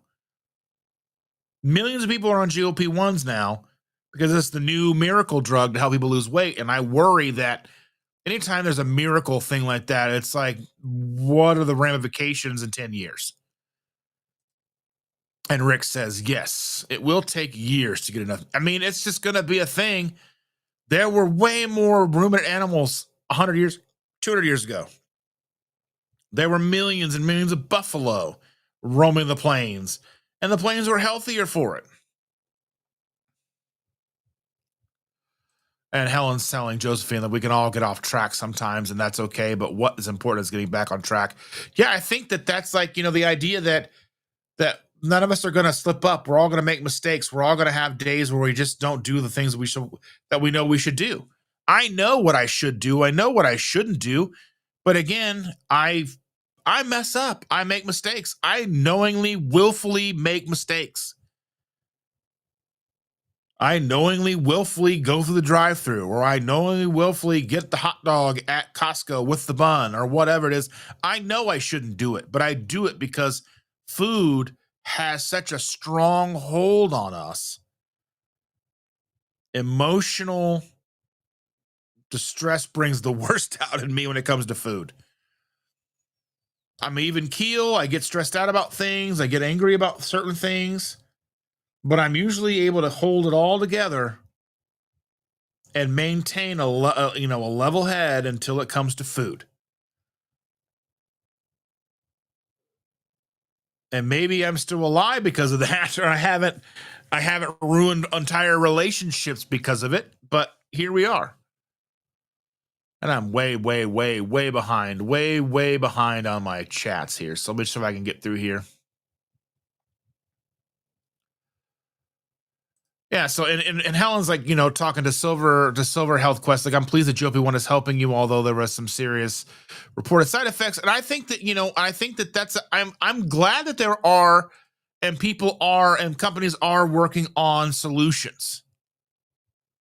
Do I wish they were non-pharmaceutical solutions? Of course, I think that they are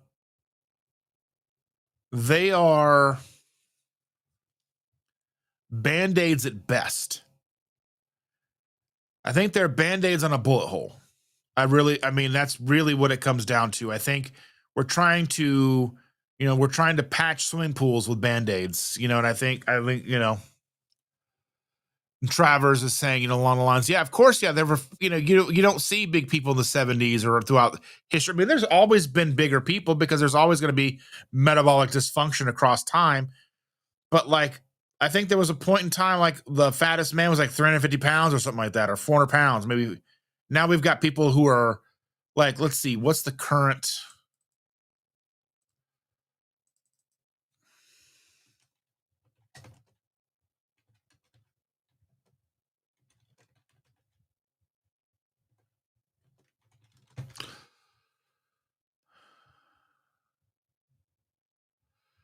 So I mean, okay, so here's this. So just to that statement, the record for heaviest person ever goes to John Bauer Monach, Minnoch, who at his peak weight in 1978.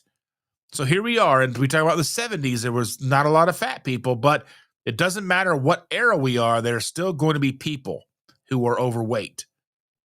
But even in the 70s, it was the heaviest person, according to estimated 1,400 pounds or 635 kilograms. Let's see, what is that in stone? 1,400 pounds in stone. What's that? Let's see. So I gotta translate this for Helen.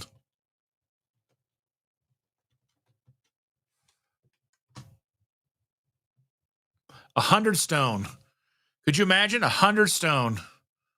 That's just for you, Helen. But yeah, 1,700 or 1,400 pounds. Obesity was exacerbated by a massive amount of fluid retention, edema, which accounted for a significant portion of his overall body mass. He is recognized in medical history as the heaviest person ever recorded. Let's see. Cause of extreme weight, diagnosed with massive generalized edema. So it was all water weight. So I don't think this, but there was probably some other condition. His condition required significant medical intervention and assistance to move and stabilize. Legacy, his case is frequently referenced in medical literature as an extreme example of morbid obesity. But I mean, that's just the body going wrong. And I mean, you have to think that happens in nature. The things just don't work right sometimes.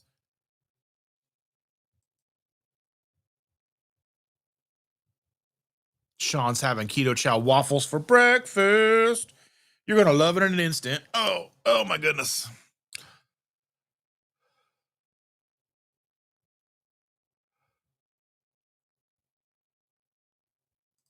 Josephine said, "Oh my god, I heard people dying here. People have been getting the knockoff G stuff.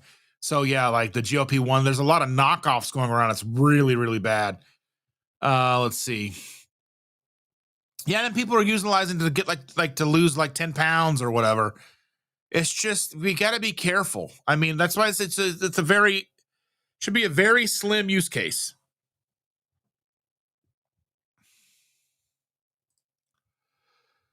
And Helen says, "I fast till about midday, then I eat something, but some days I'm not that hungry. Just depends." Yeah, I had an omelet today that at 12:30ish with ham and cheese and coffee. Won't eat again now till later. Lamb chops. Yeah, yeah. Travers says the key is satiety. The only happens with nutrients processed food doesn't provide. Meat does. Yeah, and I mean, and some people, they don't have any issues with satiety signaling, and they can eat just a couple of chips or a couple of crackers or whatever, right? But that's not most of us, But the key is finding satiety. What does satiety mean for you? How do you find satiety? That should be the question. That should be the quest. Finding satiety. How do you find satiety? How do you find where you feel your best? And I think over time, the weight will come down, even if it fluctuates. I think we're always going to fluctuate.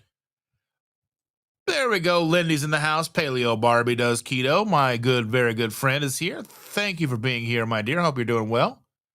I'm glad to see you. And let's see. Jen says, I plan on this year for my birthday making a meat cupcake topped with cauliflower mash and a pickle, since I'm restarting my journey again. Well, I'm glad that you're here for that. And that sounds interesting. I'm excited for you. And Trevor says, eat more butter. Yes. Lindy says, I'm starting one tomorrow. I'm in on the challenge. All right. I just got to figure out the details. Let's see. Lisa says, the extreme stress I've been going through has done the opposite for me. I have hardly been. Well, there's that too. Sometimes stress and is overwhelming and you just lose your appetite completely. So, well, I hope you're doing better, Lisa. And I know that I don't know what you're going through, but I know you're going through a lot. So just know that we love you and we care about you immensely. Helen says, I'm doing about 10,000 steps a minimum, but pushing myself to be more active. Yeah. And Lisa's trying to get at least 10,000 steps a day. And Lindy says that my back problem and other stuff going on with me has me in a up in weight for sure. I have not gotten any movement because of it. Yeah, but just relax, because you don't want to hurt yourself further trying to get more to get more movement. Just you need to work and focus on healing, And Helen says she doesn't weigh herself very often.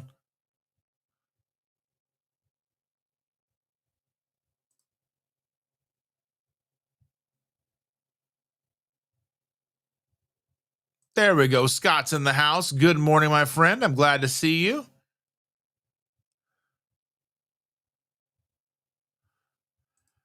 Dodo is very rare meat. Just wait. They'll try to bring them back along with the dire wolves.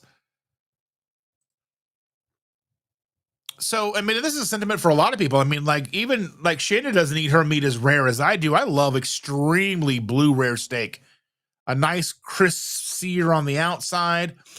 I don't even care if it's cold on the inside. As long as the fat's a little melty, I'm good. I'm fine.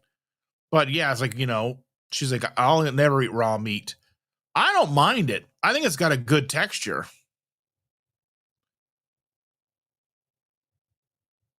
I don't know. And I mean, yeah, and raw fish, I'm fine with too. Tuna, salmon. I'm okay with those things,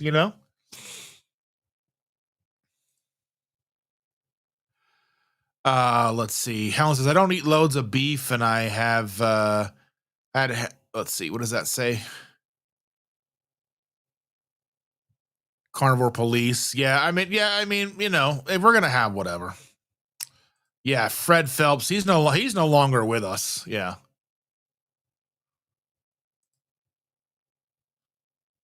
Karen Harrington is in the house. Good morning. Sorry I'm late. You know what? I'm late to these things too. Don't worry about it.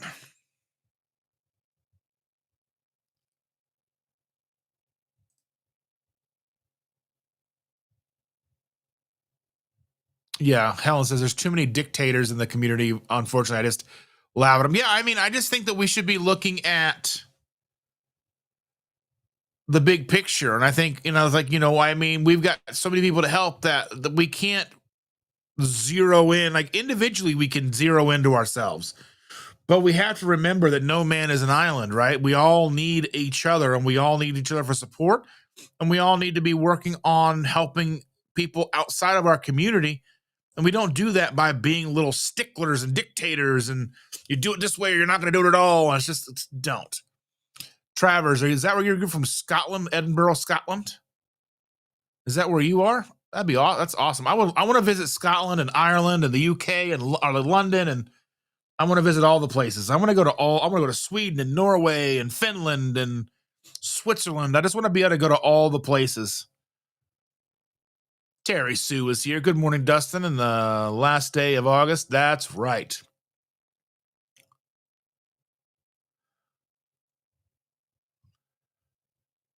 Our mirror's even real. You know, I wonder about that sometimes.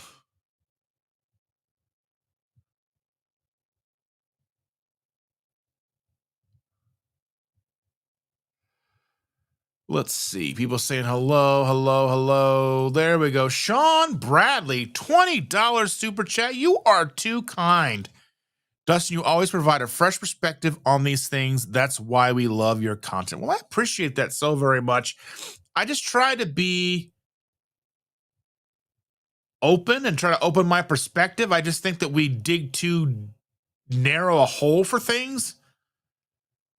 And I just try to back away and kind of look at big picture, because I think that we've got so much work to do that, like, narrowing in, I think that for each individual person, I think we have a lot of room to dig and to fixate on things. But I think in the grand scale, we got to remember we're not the only ones. There's going to be a lot of people out there who need help, and not everybody needs to be lion diet. Not everybody needs to be carnivore. Not everybody needs to be.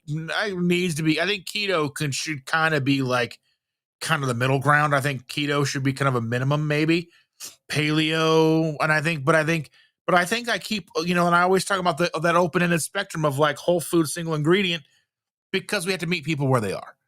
And I think kind of like the gateway to health. How do we get people to be healthy? By not scaring them away.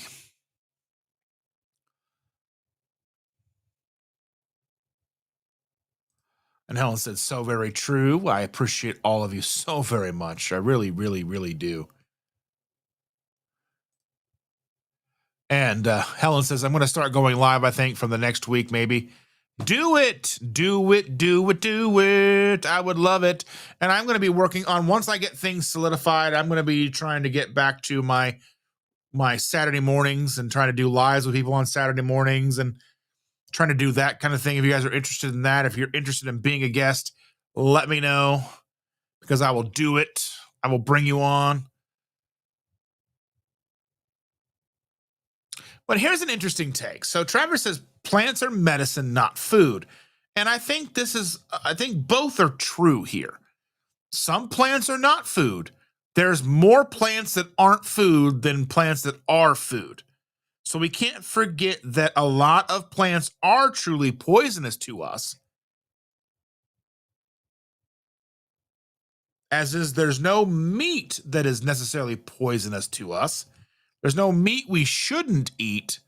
There's probably meat that's dangerous because of how careful you have to prepare it, like the puffer fish or whatever, and then catching rattlesnakes and stuff like that. I mean, you got to be careful with those, or crocodiles. But I just think that there are dangerous plants out there. We don't eat poison ivy. You don't eat poison oak. But I mean, there are plenty of plants who do work for food. And like I said, but they're more in line with short-term food options. I don't think they should be what completely sustain us. And I think when I say that, I don't think I don't think that we should not eat plants, or plants aren't necessarily poison. I think it's the blanket statement that bothers me, that we say plants are poison. While most plants are poison to us, I think there are some plants that do sustain us when we need them to. And I think it's all a matter of perception. How are we looking at it? And I think we have to be open to that. And I think just that absolute blanket statement that plants are poison and sugar is poison and plants are trying to kill us, where I think that plants are very medicinal. I had a friend post something the other day that holistic medicine or holistic ways of healing have been so far overlooked for pharmaceuticals, because there's no real, as far as we know, there's no studies showing that holistic things do the things we want them to do. but you have to question why. Because pharmaceutical industries are paying for research studies to show that their product that they stand to make billions, if not trillions of dollars on is, or that it has efficacy to us, that it's going to fix that symptom while overlooking that it may cause another symptom to break out. It's like when you plug this hole opens up over here. So then you're trying to do that. Then you're like this. I think that we oftentimes get too myopic at how we look at the world. You know, potatoes are food. Onions work as food. Carrots work as food. Corn works as food. They work as food. Are they and should they be the only source of food? Absolutely not. And I'm not saying not to eat meat. I'm not saying that we shouldn't be 99% plant or 99% meat based. But what I'm saying is when you come out and have a blanket statement that these things are these things and this is how it should be, we are getting people to not listen to us.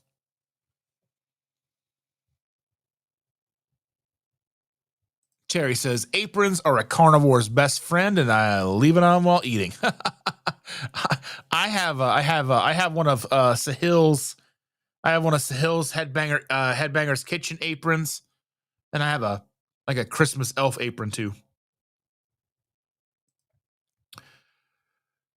Let's see here. Helen says, "Thanks, Sean. I'm still trying to build bigger channel though. It's it's YouTube is hard. There's no way. There's no two ways about it. YouTube is hard. It's a lot of work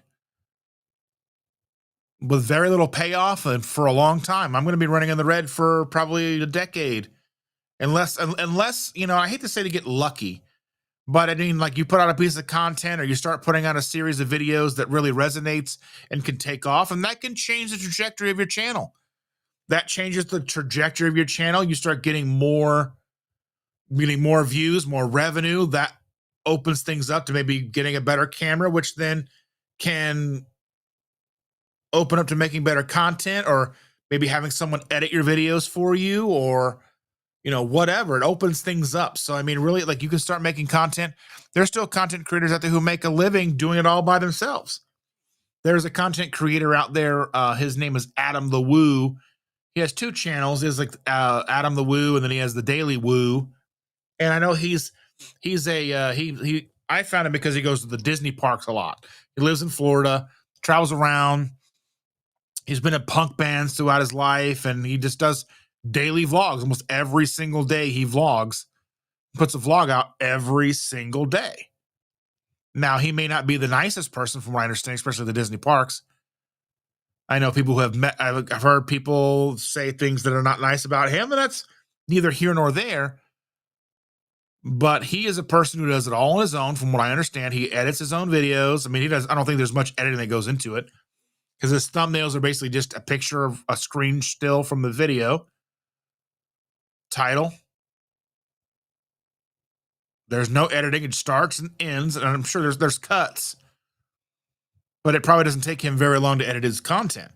But he makes a living to where he can buy and go to Disney, and he can fly around the world and do whatever, go and live where he wants. He has a house in Florida now, and he has a house in Celebration, Florida. So I mean, is he super wealthy? No, but he makes a living and can do what he wants every day. And I'm sure he's probably invested some of his money in things, and he's probably, you know, but I mean, it's possible to be a one-man YouTube and make money. It's just not the norm. I mean, realistically, I mean, you know, and I'd like to talk about this every once in a while. Let's see here. Let's see. What is the percentage of YouTube channels that are monetized? While the exact figure varies, estimates suggest that fewer than 6% of YouTube channels are monetized through the YouTube Partner Program. A significant portion of those monetized channels earn very little, with a large majority of creators making less than $12,000 annually. So I don't even make anywhere near that. I think the most I've made is like $1,500 in a year. And most of that doesn't come from AdSense. That comes from you wonderful people with super chats and subscriptions or being members. But the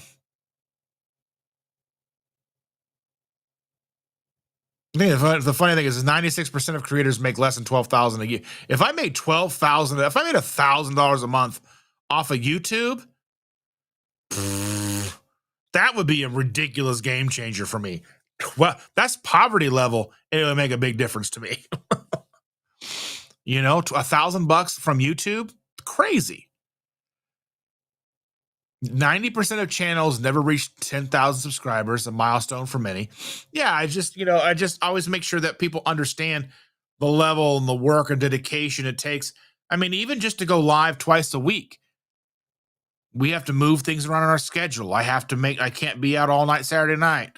I have to make sure I'm home, or I have to make sure I'm setting this live up. I've got to be here. I got to be coherent. I mean, there's been some lives where I come here and I'm like super tired. I go for an hour and a half. I try to go for 3 hours because I enjoy being here. It's one of the best parts of my week, is spending time with you guys. So, I'm still an hour behind here. So I need to scroll through here. Forgive me if I miss a lot of these. Let's see.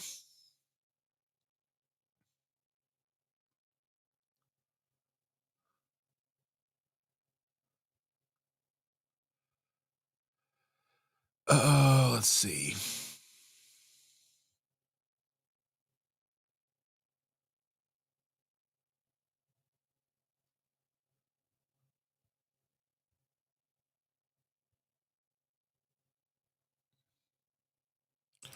Cindy's over here talking about keto is part of, I don't think I said it wasn't.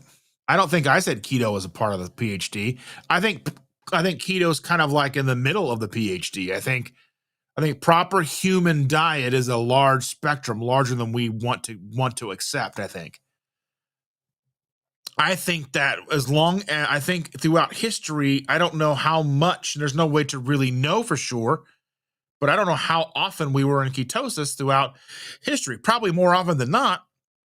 I also don't think we should be in ketosis 100% of the time, and I don't think we are.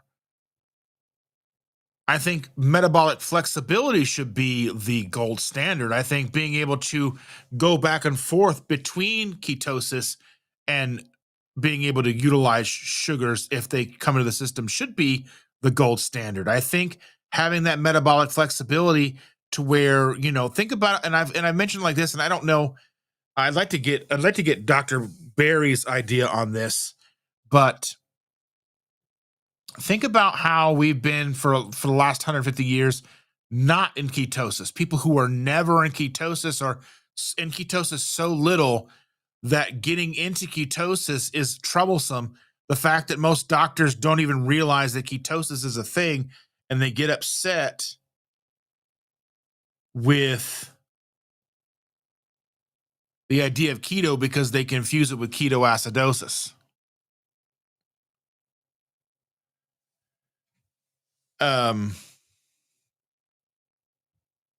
So I just kind of wonder if we are, if for like how dangerous being in a state of non-ketosis for so long is dangerous. I often wonder how healthy is long-term ketosis and not allowing the body to process glucose from an exogenous point of view. These are questions that I have, and I know that these are controversial. What do they say? What's the term? Let's see, controversial. I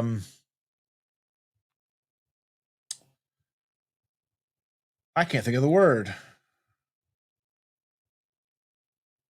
I'll think of it. It's anyway, controversial. It's hot take. You know what I mean? As you should grow your own, maybe. I don't know what we're talking about, but I've been looking at this stuff here.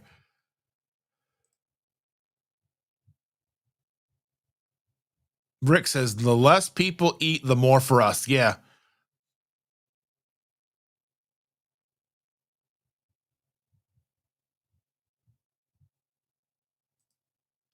So Carnivore Talk says, um, Dr. Barry, who coined the term, says the high end of the spectrum, 100 grams of carbs in the form of unprocessed single ingredient whole foods.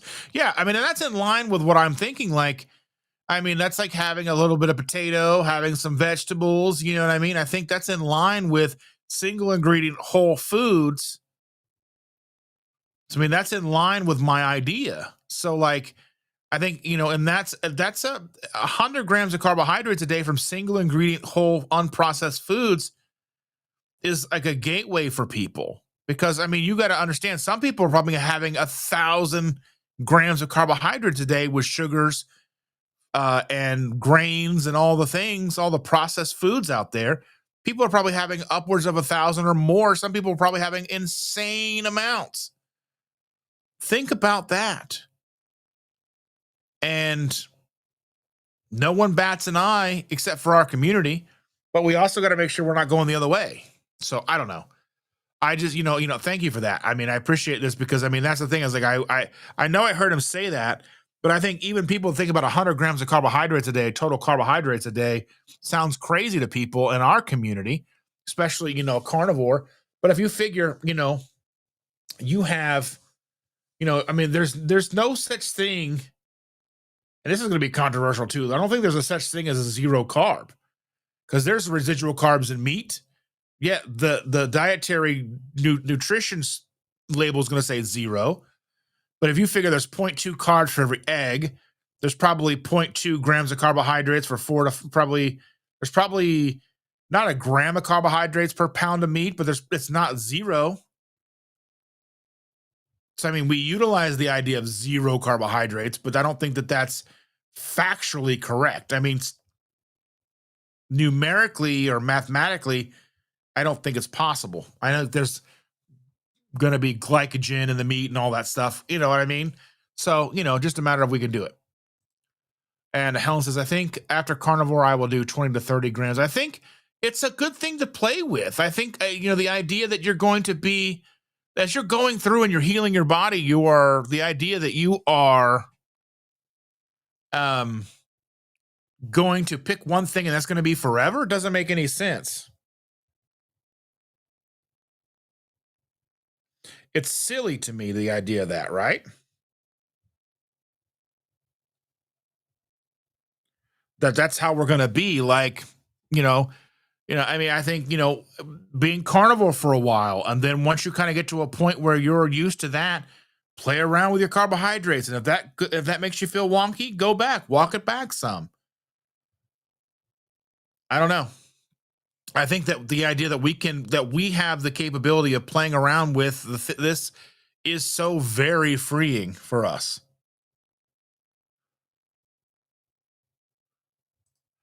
And Sean is saying to Helen is, doing carnivore is really good elimination diet. A lot of us do triple B&E, which is beef, butter, bacon, and eggs for some time, like 30 to 90 days, maybe longer, and then add things back in slow to see how your body reacts to them. Yeah, I mean, that's a huge thing. And that's probably going to be along the lines of what I do. I want to try to, I would like to do something more strict, like just hamburger patties and eggs, but I think I might fail that hardcore just because of how strict it might be. Yeah. Terry said they slowly led us to the sad diet. The government can make subtle changes like seed oils if they choose to. And I mean, it's been a subtle transition from where we were 200 years ago to where we are now. It wasn't a jolting change. A tweak here, the dietary guidelines, a tweak there, a recommendation change. We've all seen eggs are good, eggs are bad, eggs are good, eggs are bad, eggs are good, eggs are bad. Beef is not so good. Then it's pork, the other white meat. There's all these things that that we've seen over the years, right? And nobody has the ability, really, at the end of the day, to even be able to definitively tell us what's truly healthy and what's not truly healthy. I mean, we have good ideas. We have basic understanding, but even it's all still kind of guesswork realistically at the end of the day. But I mean, that's probably controversial too. People, but nobody has it figured out. Dr. Barry doesn't have it figured out. Dr. Baker doesn't have it figured out. Nobody has it figured out. Because if we had it figured out, we would be better by now. That's just, how I see it. Maybe I'm wrong. And I'm setting things up so that when I am done, you guys, if so choose, will be redirected over to Coach Bronson and Coach Nat's live. They go live at 10:45 roughly. They're sometimes late, even though you guys give me all the grief for being late.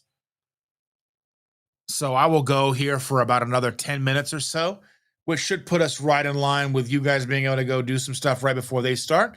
And the good thing about them is I think they've been giving away a full bag of Keto Brains every episode.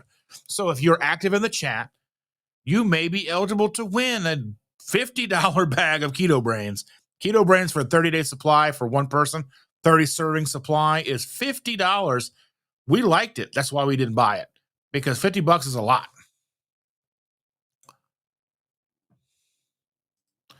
And Rick is here. We knew Rick is here, but we love Rick because he's our resident quacker. He's the quackiest quack that's here. Hope you don't have a pet iguana because he'll eat it. Hope you don't have a favorite mallard because he'll devour it. Mary T. There's Mary T. Good morning. Whole foods all the way. I think we all can do is lead by example. People don't know what they don't know. Yeah, 100%. And I think leading by example, I think if we plan to lead by example, we have to understand the ramifications of how powerful our words are, the things we say, the things that we portray as fact, whether or not we know for sure, because none of us know anything really for sure except this life is finite. And taxes, probably. But yeah, taxes. But anyway, Terry Sue says when people weren't near as accessible water or wow, if I could read, ladies and gentlemen, when people weren't near an accessible water source, let's see. I would imagine plant foods kept them hydrated. Whether it's cacti or whatever. I mean, we get hydration from our food. We get hydration from meat, and I'm sure vegetables. I mean, there's a source like you can, if you're thirsty and you eat a cucumber, you're probably going to be a little bit better off.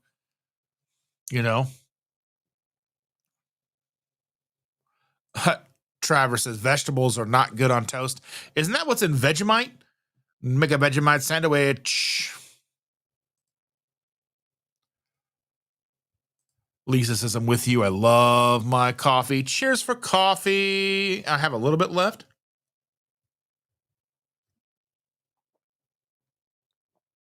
It's hard to imagine. I've been talking to you guys for 2 hours and 52 minutes, 53 minutes, and you guys haven't run for the hills yet. 49 of you watching across 3 platforms. Pretty intense. Well, 2 platforms. Looks like nobody's watching over on Rumble. But, yeah, Mary T says, cheers to that coffee. I love it. Helen says, the problem is processed foods, I'd say, but there are some veggies that are sprayed with chemicals that cause. Yeah, I mean, I think every vegetable sprayed with stuff, and I don't know how the UK is with glyphosate, and like they're testing, like they tested like 100% of the tests they did. I don't know how big the sample size was, but 100% of the wines they tested in Napa Valley, California, tested positive for glyphosate. 100% of the sampling found glyphosate in every single wine. Take that for example. So I mean, how much of what we are seeing with plant foods is the plant itself, like the plants that we have become that we've basically made for food, whether it's broccoli, cauliflower, cabbage, whatever, right? Tomatoes. And we know nightshades, there's issue with nightshades. Travers has mentioned that. Potatoes are a nightshade, tomatoes, whatever, right? How much of the issues that we're seeing now in modern day come from the plant itself, its defense mechanisms, or from all of the herbicides, pesticides, growth, fertilizers? Because we're spraying so much stuff on these plants to make them grow. We're trying to make things grow in dead soil because we're not treating the soil the way we're supposed to. We are not turning it over. We're not like growing something here and then having cows and chickens on it for a season and then moving back and like growing. We're not doing those things. The soil is dead. So we have to do anything. We have to do so much to the soil, spray it with chemicals to make things grow. How much of it is the plant? How much it is all the chemicals to get that plant to grow? And I don't think that that's ever truly mentioned. We blame what if we're blaming the plant for what the chemicals to make the plant grow did? I mean, this is things that we need to think about because moving forward, if we continue on the path that we are, we're spraying chemicals on everything. We're not doing any regenerative farming whatsoever, whether it's on, cattle farming, sheep farming, lamb farming, whatever, bison, pig, whatever, chicken. We're not doing the regenerative agriculture that we should be doing. And I wonder how detrimental that too is to us alongside the overly processed, hyper-palatable foods that are an everyday part of our life. And again, these questions are so very important because we generalize so much. Plants are poison. Plants are trying to kill us. Sugar's poison. We say these things, but I don't think we stop. We don't stop to think about, well, what have they been sprayed with? Is that an issue? I'm sure it's got to be an issue. And then we have people who will talk about, I only eat meat because it's healthy because of glyphosates. And then they light up a cigar that was probably sprayed with glyphosate. Even if it's locally grown, it's got some kind of pesticide, herbicide, probably some fertilizer on it of some flavor. I mean, maybe I'm wrong, but that's just my way of looking at this. So I don't know. Sandy Blythe is here. Good morning, dear. Happy Sunday, Dustin, she says. Thank you, Sandy. I truly appreciate you so very much. I'm still so far behind on the chat. I don't know how I'm going to get through this in with less than 10 minutes, less than 3 minutes to go. Oh my, we're probably going to run long. That's fine. That's fine. Let me get through here. Let's see what I can find.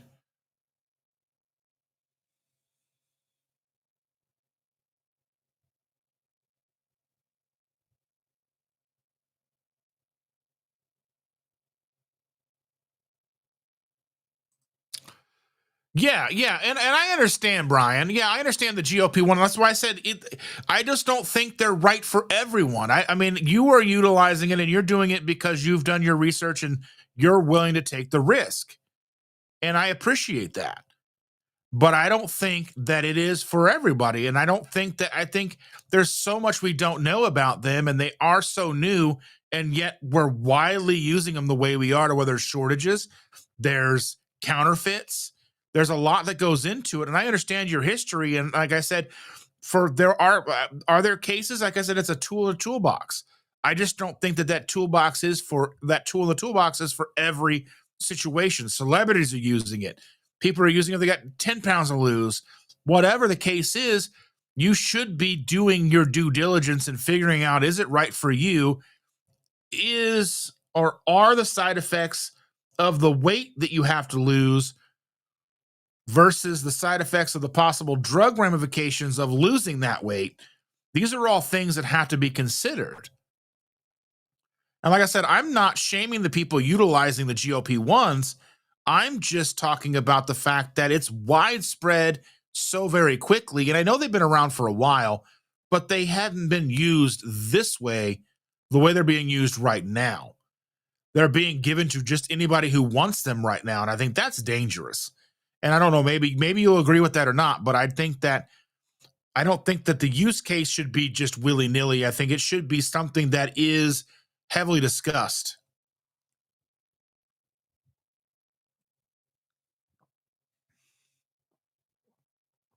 And like I said, I'm not shaming anybody for using what they think is the best course of action for them.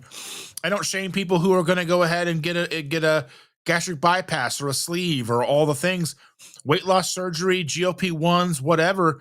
If you truly think that that's your last resort, I think it's exactly what it is. It's a last resort.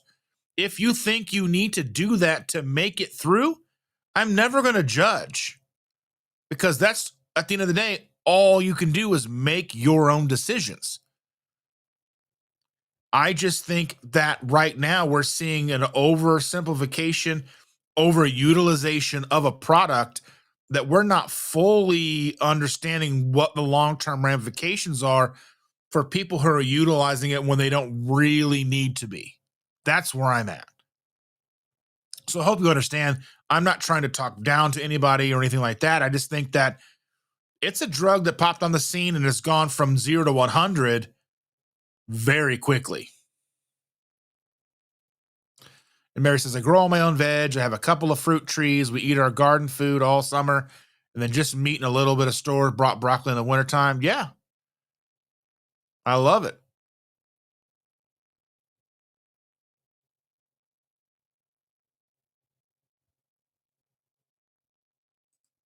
And Brian says he. So I mean, I think none of us know everything. So I think we're all trying to figure this out. So what he's saying is that, Helen, I think you're you're uninformed. I can tell you that the side effects from metformin were much worse for me. Yeah, and I understand. So I mean, metformin, but people are on usually metformin for a long, long, long time, and metformin has a lot of issues because it's a blood glucose lowering drug. I mean, it's like berberine. They even say not to take berberine like 2 months on, 1 month off, or something like berberine, and that's something you can buy over the counter. Think about what like metformin would do. But I think that there are some significant side effects and drawbacks and some significant dangers with GLP-1s and the doses that they're giving people, because this is a high dose GLP-1, and I think they were designed to be low dose. And I know some people who are utilizing them as a low dose option.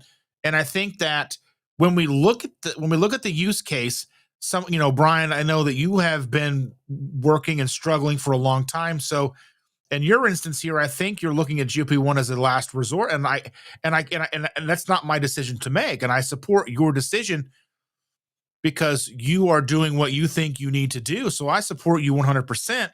I, again, just think that the ramifications and some of the drawbacks that I've seen from other people is catastrophic. And I think that is definitely something to take into consideration when you choose to utilize a drug.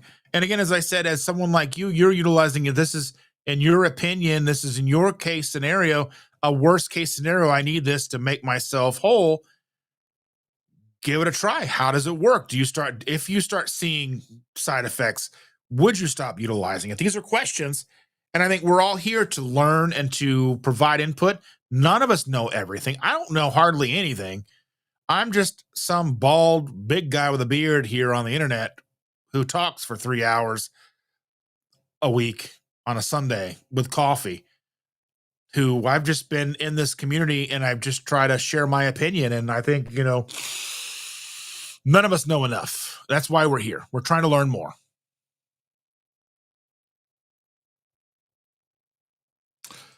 So, and Brian's saying that GLP-1s have been around and studied for over a decade, but I think that those studies were the low dose. These new high dose they found work in a significant different way. So I'm curious to know like how much research has gone into not just the efficacy, but the safety aspect of the high dose. And have they been studying that for that long? Because I know we've seen some pretty catastrophic things happen with these high doses. So, I mean, these are just things and questions we have, right?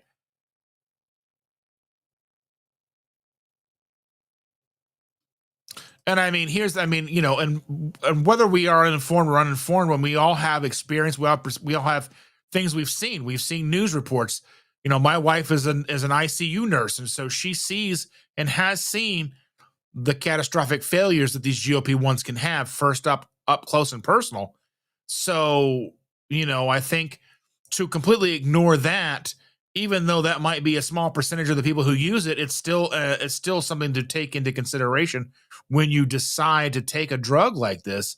And I think that it stands to reason that hopefully that goes into a person's thought process, or like when they're making the pros and con list of trying a drug like this.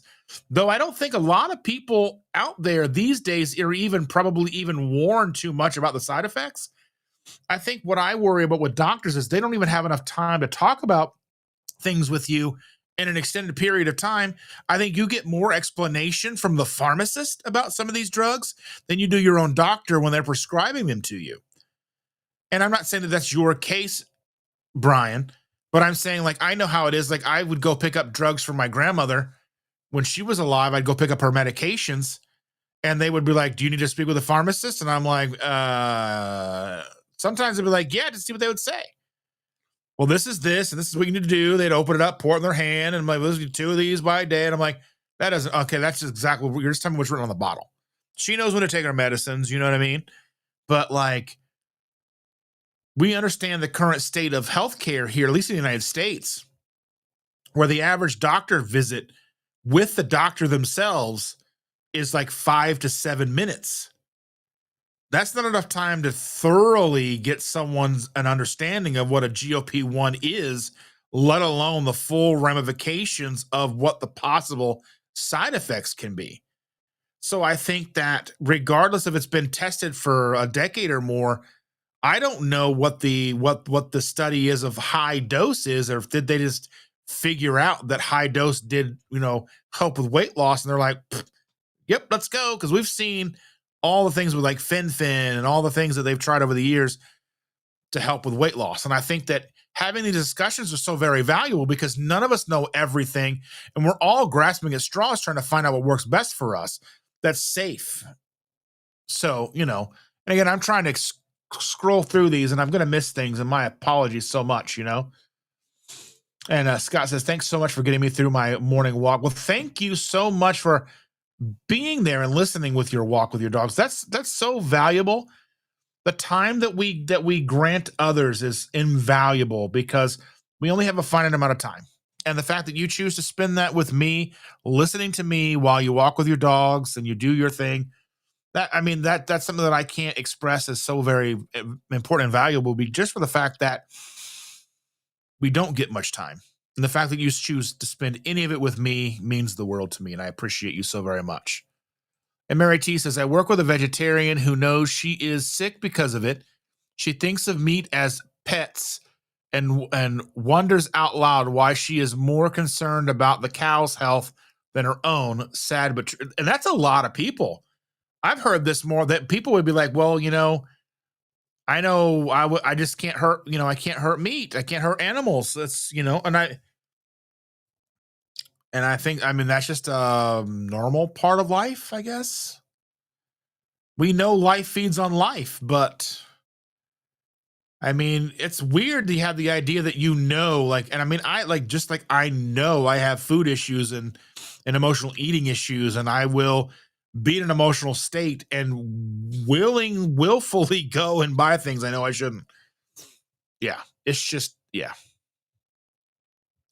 Lisa, we love you so much. You she's going to head out, need to walk and get out of the house, run some errands. Well, thank you so much for being here. We truly appreciate you, and I hope you have a great rest of your day, dear. Scott Elliott's in the house. Hello from Colorado. Thank you for joining us, my friend. I'm glad to see you.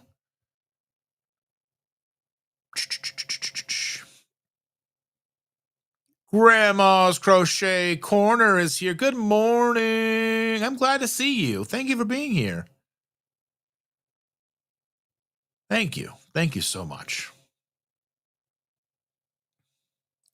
Lisa says it's 62 there. Let me see where it is where I am. It's currently 66 where I'm at right now. In August, it's 66 at almost 11 in the morning. So yeah. And Mary T says, I think we just need to lead by example. The vegetarian and the junk food eaters in my life see how healthy I am. At 67, I run circles around 40-year-olds. I consider that a seed planted. Yeah, 100%. I love that. And that's exactly what we need to do. Thomas is in the house. Good morning, Thomas. Target Prime Ribs in the house. He's a good channel to watch if you want to go over, and he does a lot of good lives and has a lot of great people on.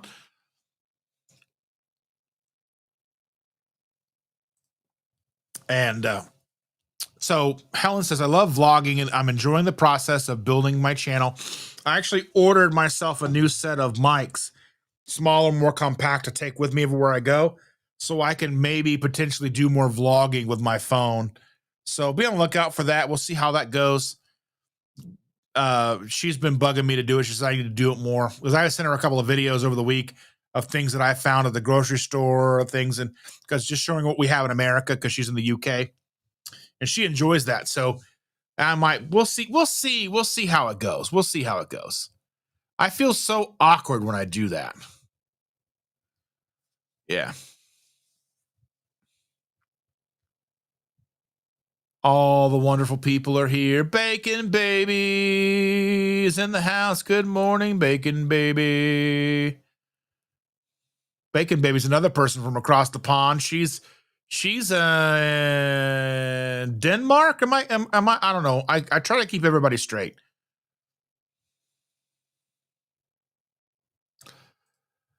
Barbara says, I'm just about to go for my walk and see Dustin is online, so I rushed in. That's right. I love it. Yeah, I am too. Because some people would say, what Barbara's doing is she's going for a walk. She walks into her driveway and back. I think that is substantial. And I think that's so meaningful, because some people are like, well, just get up and move more. And how difficult is it just to move sometimes for some people? Like, I'm sore as crap today because my granddaughter wanted me to go into this old jungle gym thing with her and go down this slide, and just my knees hurt. Everything hurts today. Oh my goodness. It means I do not move enough. But trying to keep up with a 7-year-old crawling through and running through everything's sore. Everything is sore. Oh my goodness. I'm so glad to see you guys today. Thank you so much for being here. I am going to be cutting it short here soon. I'm trying to get through here.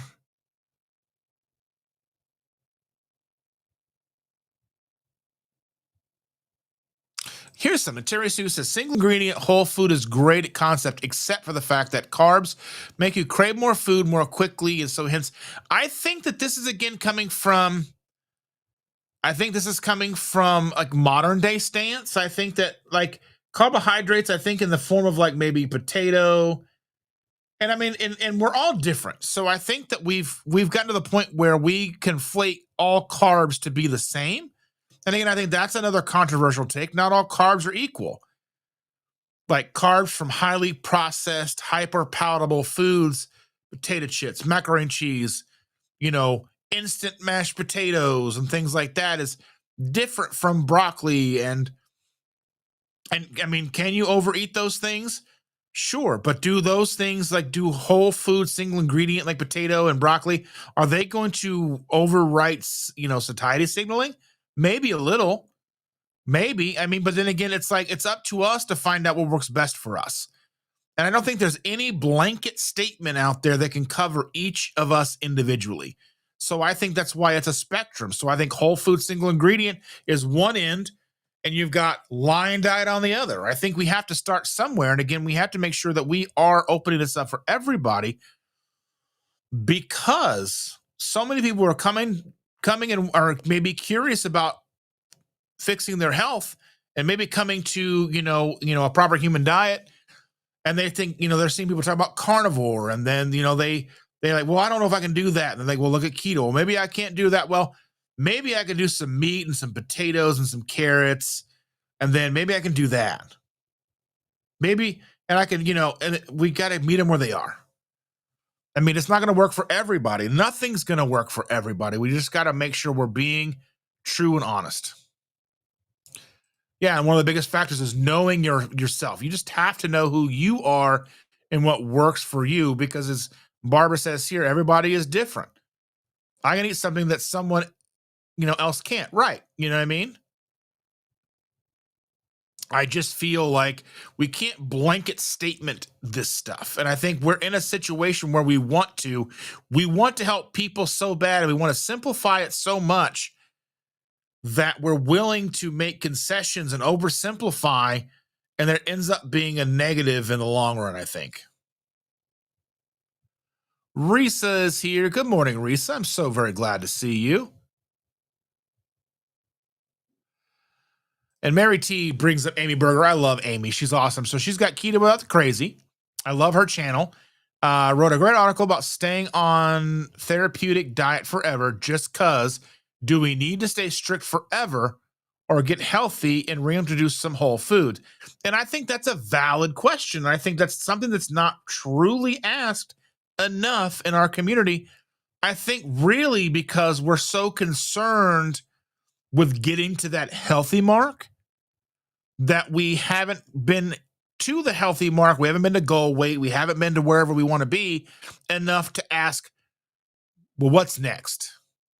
And I think it's a valid question. What does come next?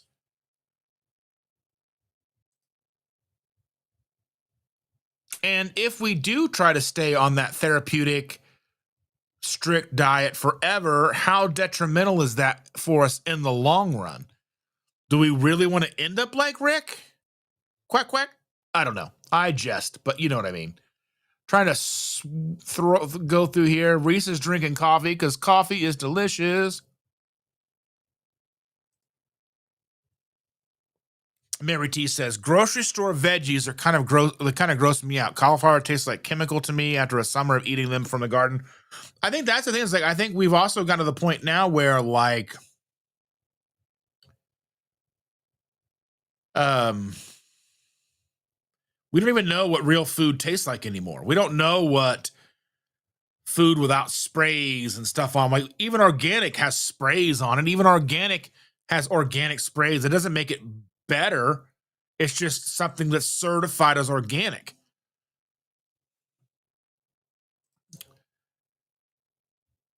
Tanya Greco says, speaking of popcorn, I did a diet in which you had to eat 1 cup of popcorn air popped in the 90s. Physicians weight loss. I mean, that's the thing. So that's like thinking like I see so many people like you can lose weight and eat as much as you want because you're eating like 5 bags of broccoli in a sitting.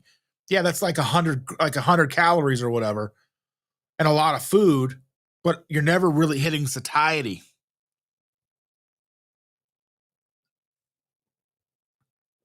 With stuff like popcorn, you go to the movies, you get a giant tub of popcorn.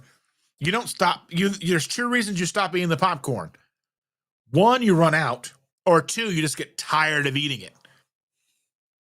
You don't stop eating the popcorn because you're full, most likely. Yeah, and again, I'm trying to get through here, so I'm going to miss a bunch of these, but I'm so just kind of coming down to the end of these, and I'm so glad you're all here. I'm trying to get out of here because I know that our friends will be are live right now.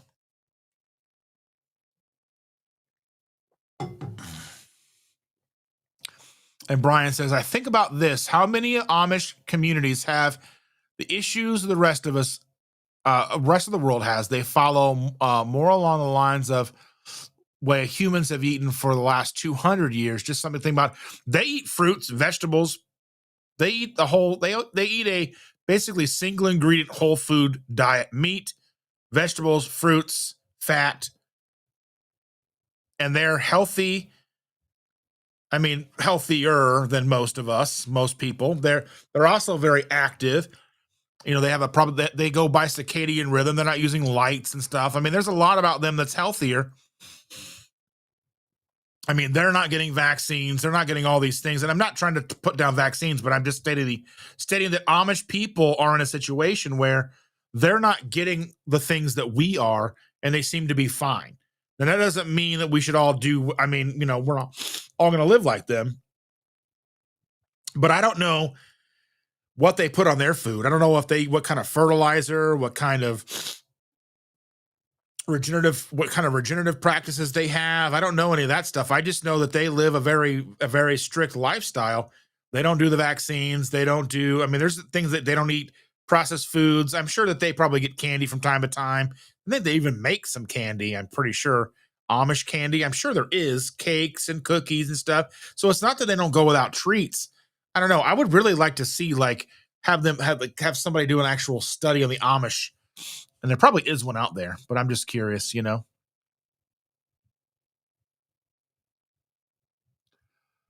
Let's see.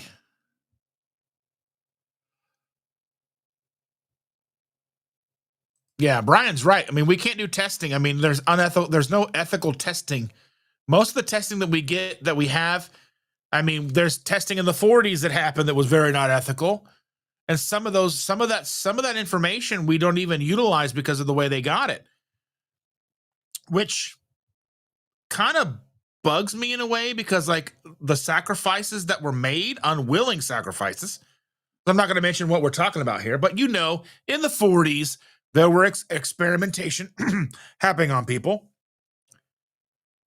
And a lot of those studies and a lot of information is not used because of how it was gathered. But I kind of think like that's kind of doing them a disservice because the people that were sacrificed for those studies, then maybe their sacrifices for something. I don't know. I don't know what all is in those studies to know why some are disregarded and some are not. But I know, I mean, because it is such a touchy subject to even really even talk about because it is so horrendous, obviously. But I think like there's certain things that are so taboo you can't talk about to even have an open discussion about it. It's kind of strange to me sometimes, but because I'm very open and I like to talk things through. Um, but yeah, anyway, again, I'm trying to get through the end of these things here. Have a great day, everybody. All those who are leaving. So I know I'm keeping you here a long time. Terry says, I can't not be here without telling Dustin how silly his beard looks. Like a Himalayan cat clinging to his chin. That's not nice. I love my beard. Yep. Mary T says we are having a horrible heat wave so late in the season. This Canadian needs some dang snow. Yeah, I mean, it's been like we had a heat wave earlier, but now it's like not, it's like heat wave is gone.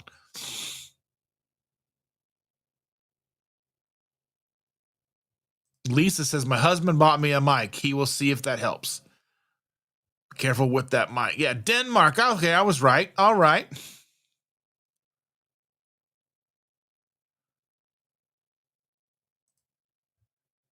She's definitely tired of me sometimes. She gets mad because I drink my coffee and I like to relax when I drink my coffee. You just drink your coffee and you won't color with me. And I'm like, simmer down now. Karen loves us. She's got to go. We love you too. Thank you so much for being here. Getting down to here. I'm getting down to this. Brian says keto is actually 70 grams total carbs down to near zero. Carnivore. So carnivore is a subset of keto. Yeah, 100%. Anytime your body is in a state of ketosis, it's a ketogenic lifestyle.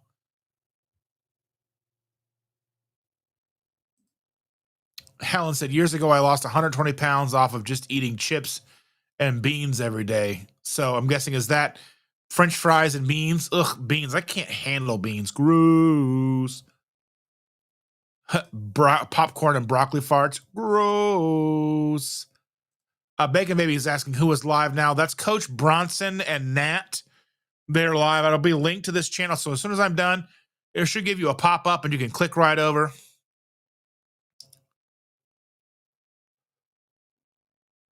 And Brian said, correct, but no chemicals made by man. Everything's kind of made by man in some fashion or another, whether it's all natural or not. And Brenda's here. Good morning, Brenda. She's saying, I'm not sure the life expectancy of the Amish. I'm not sure either. Everybody have a great day. Oh, silky, not silly. Okay, all right. That makes more sense. But anyway, thank you all so very much for being here. I want to say I love you all. Thank you so much. You are so important to me. Without you, I would struggle so hard in my life. Thank you all for watching. Thank you all for watching the replay again. Like, share, subscribe, hit that thumbs up. Take a look at ketosymbol.shop for all the ways you can help support this channel. Thank you. Thank you for the super chat, Sean. Truly, greatly appreciated. Sherry just wanted to say hi. Thank you, because I passed my hello a while ago. Sorry, Sherry, I missed you. Anyway, thank you all so very much for being here. We love you. I love you. And we'll see you next time, everybody.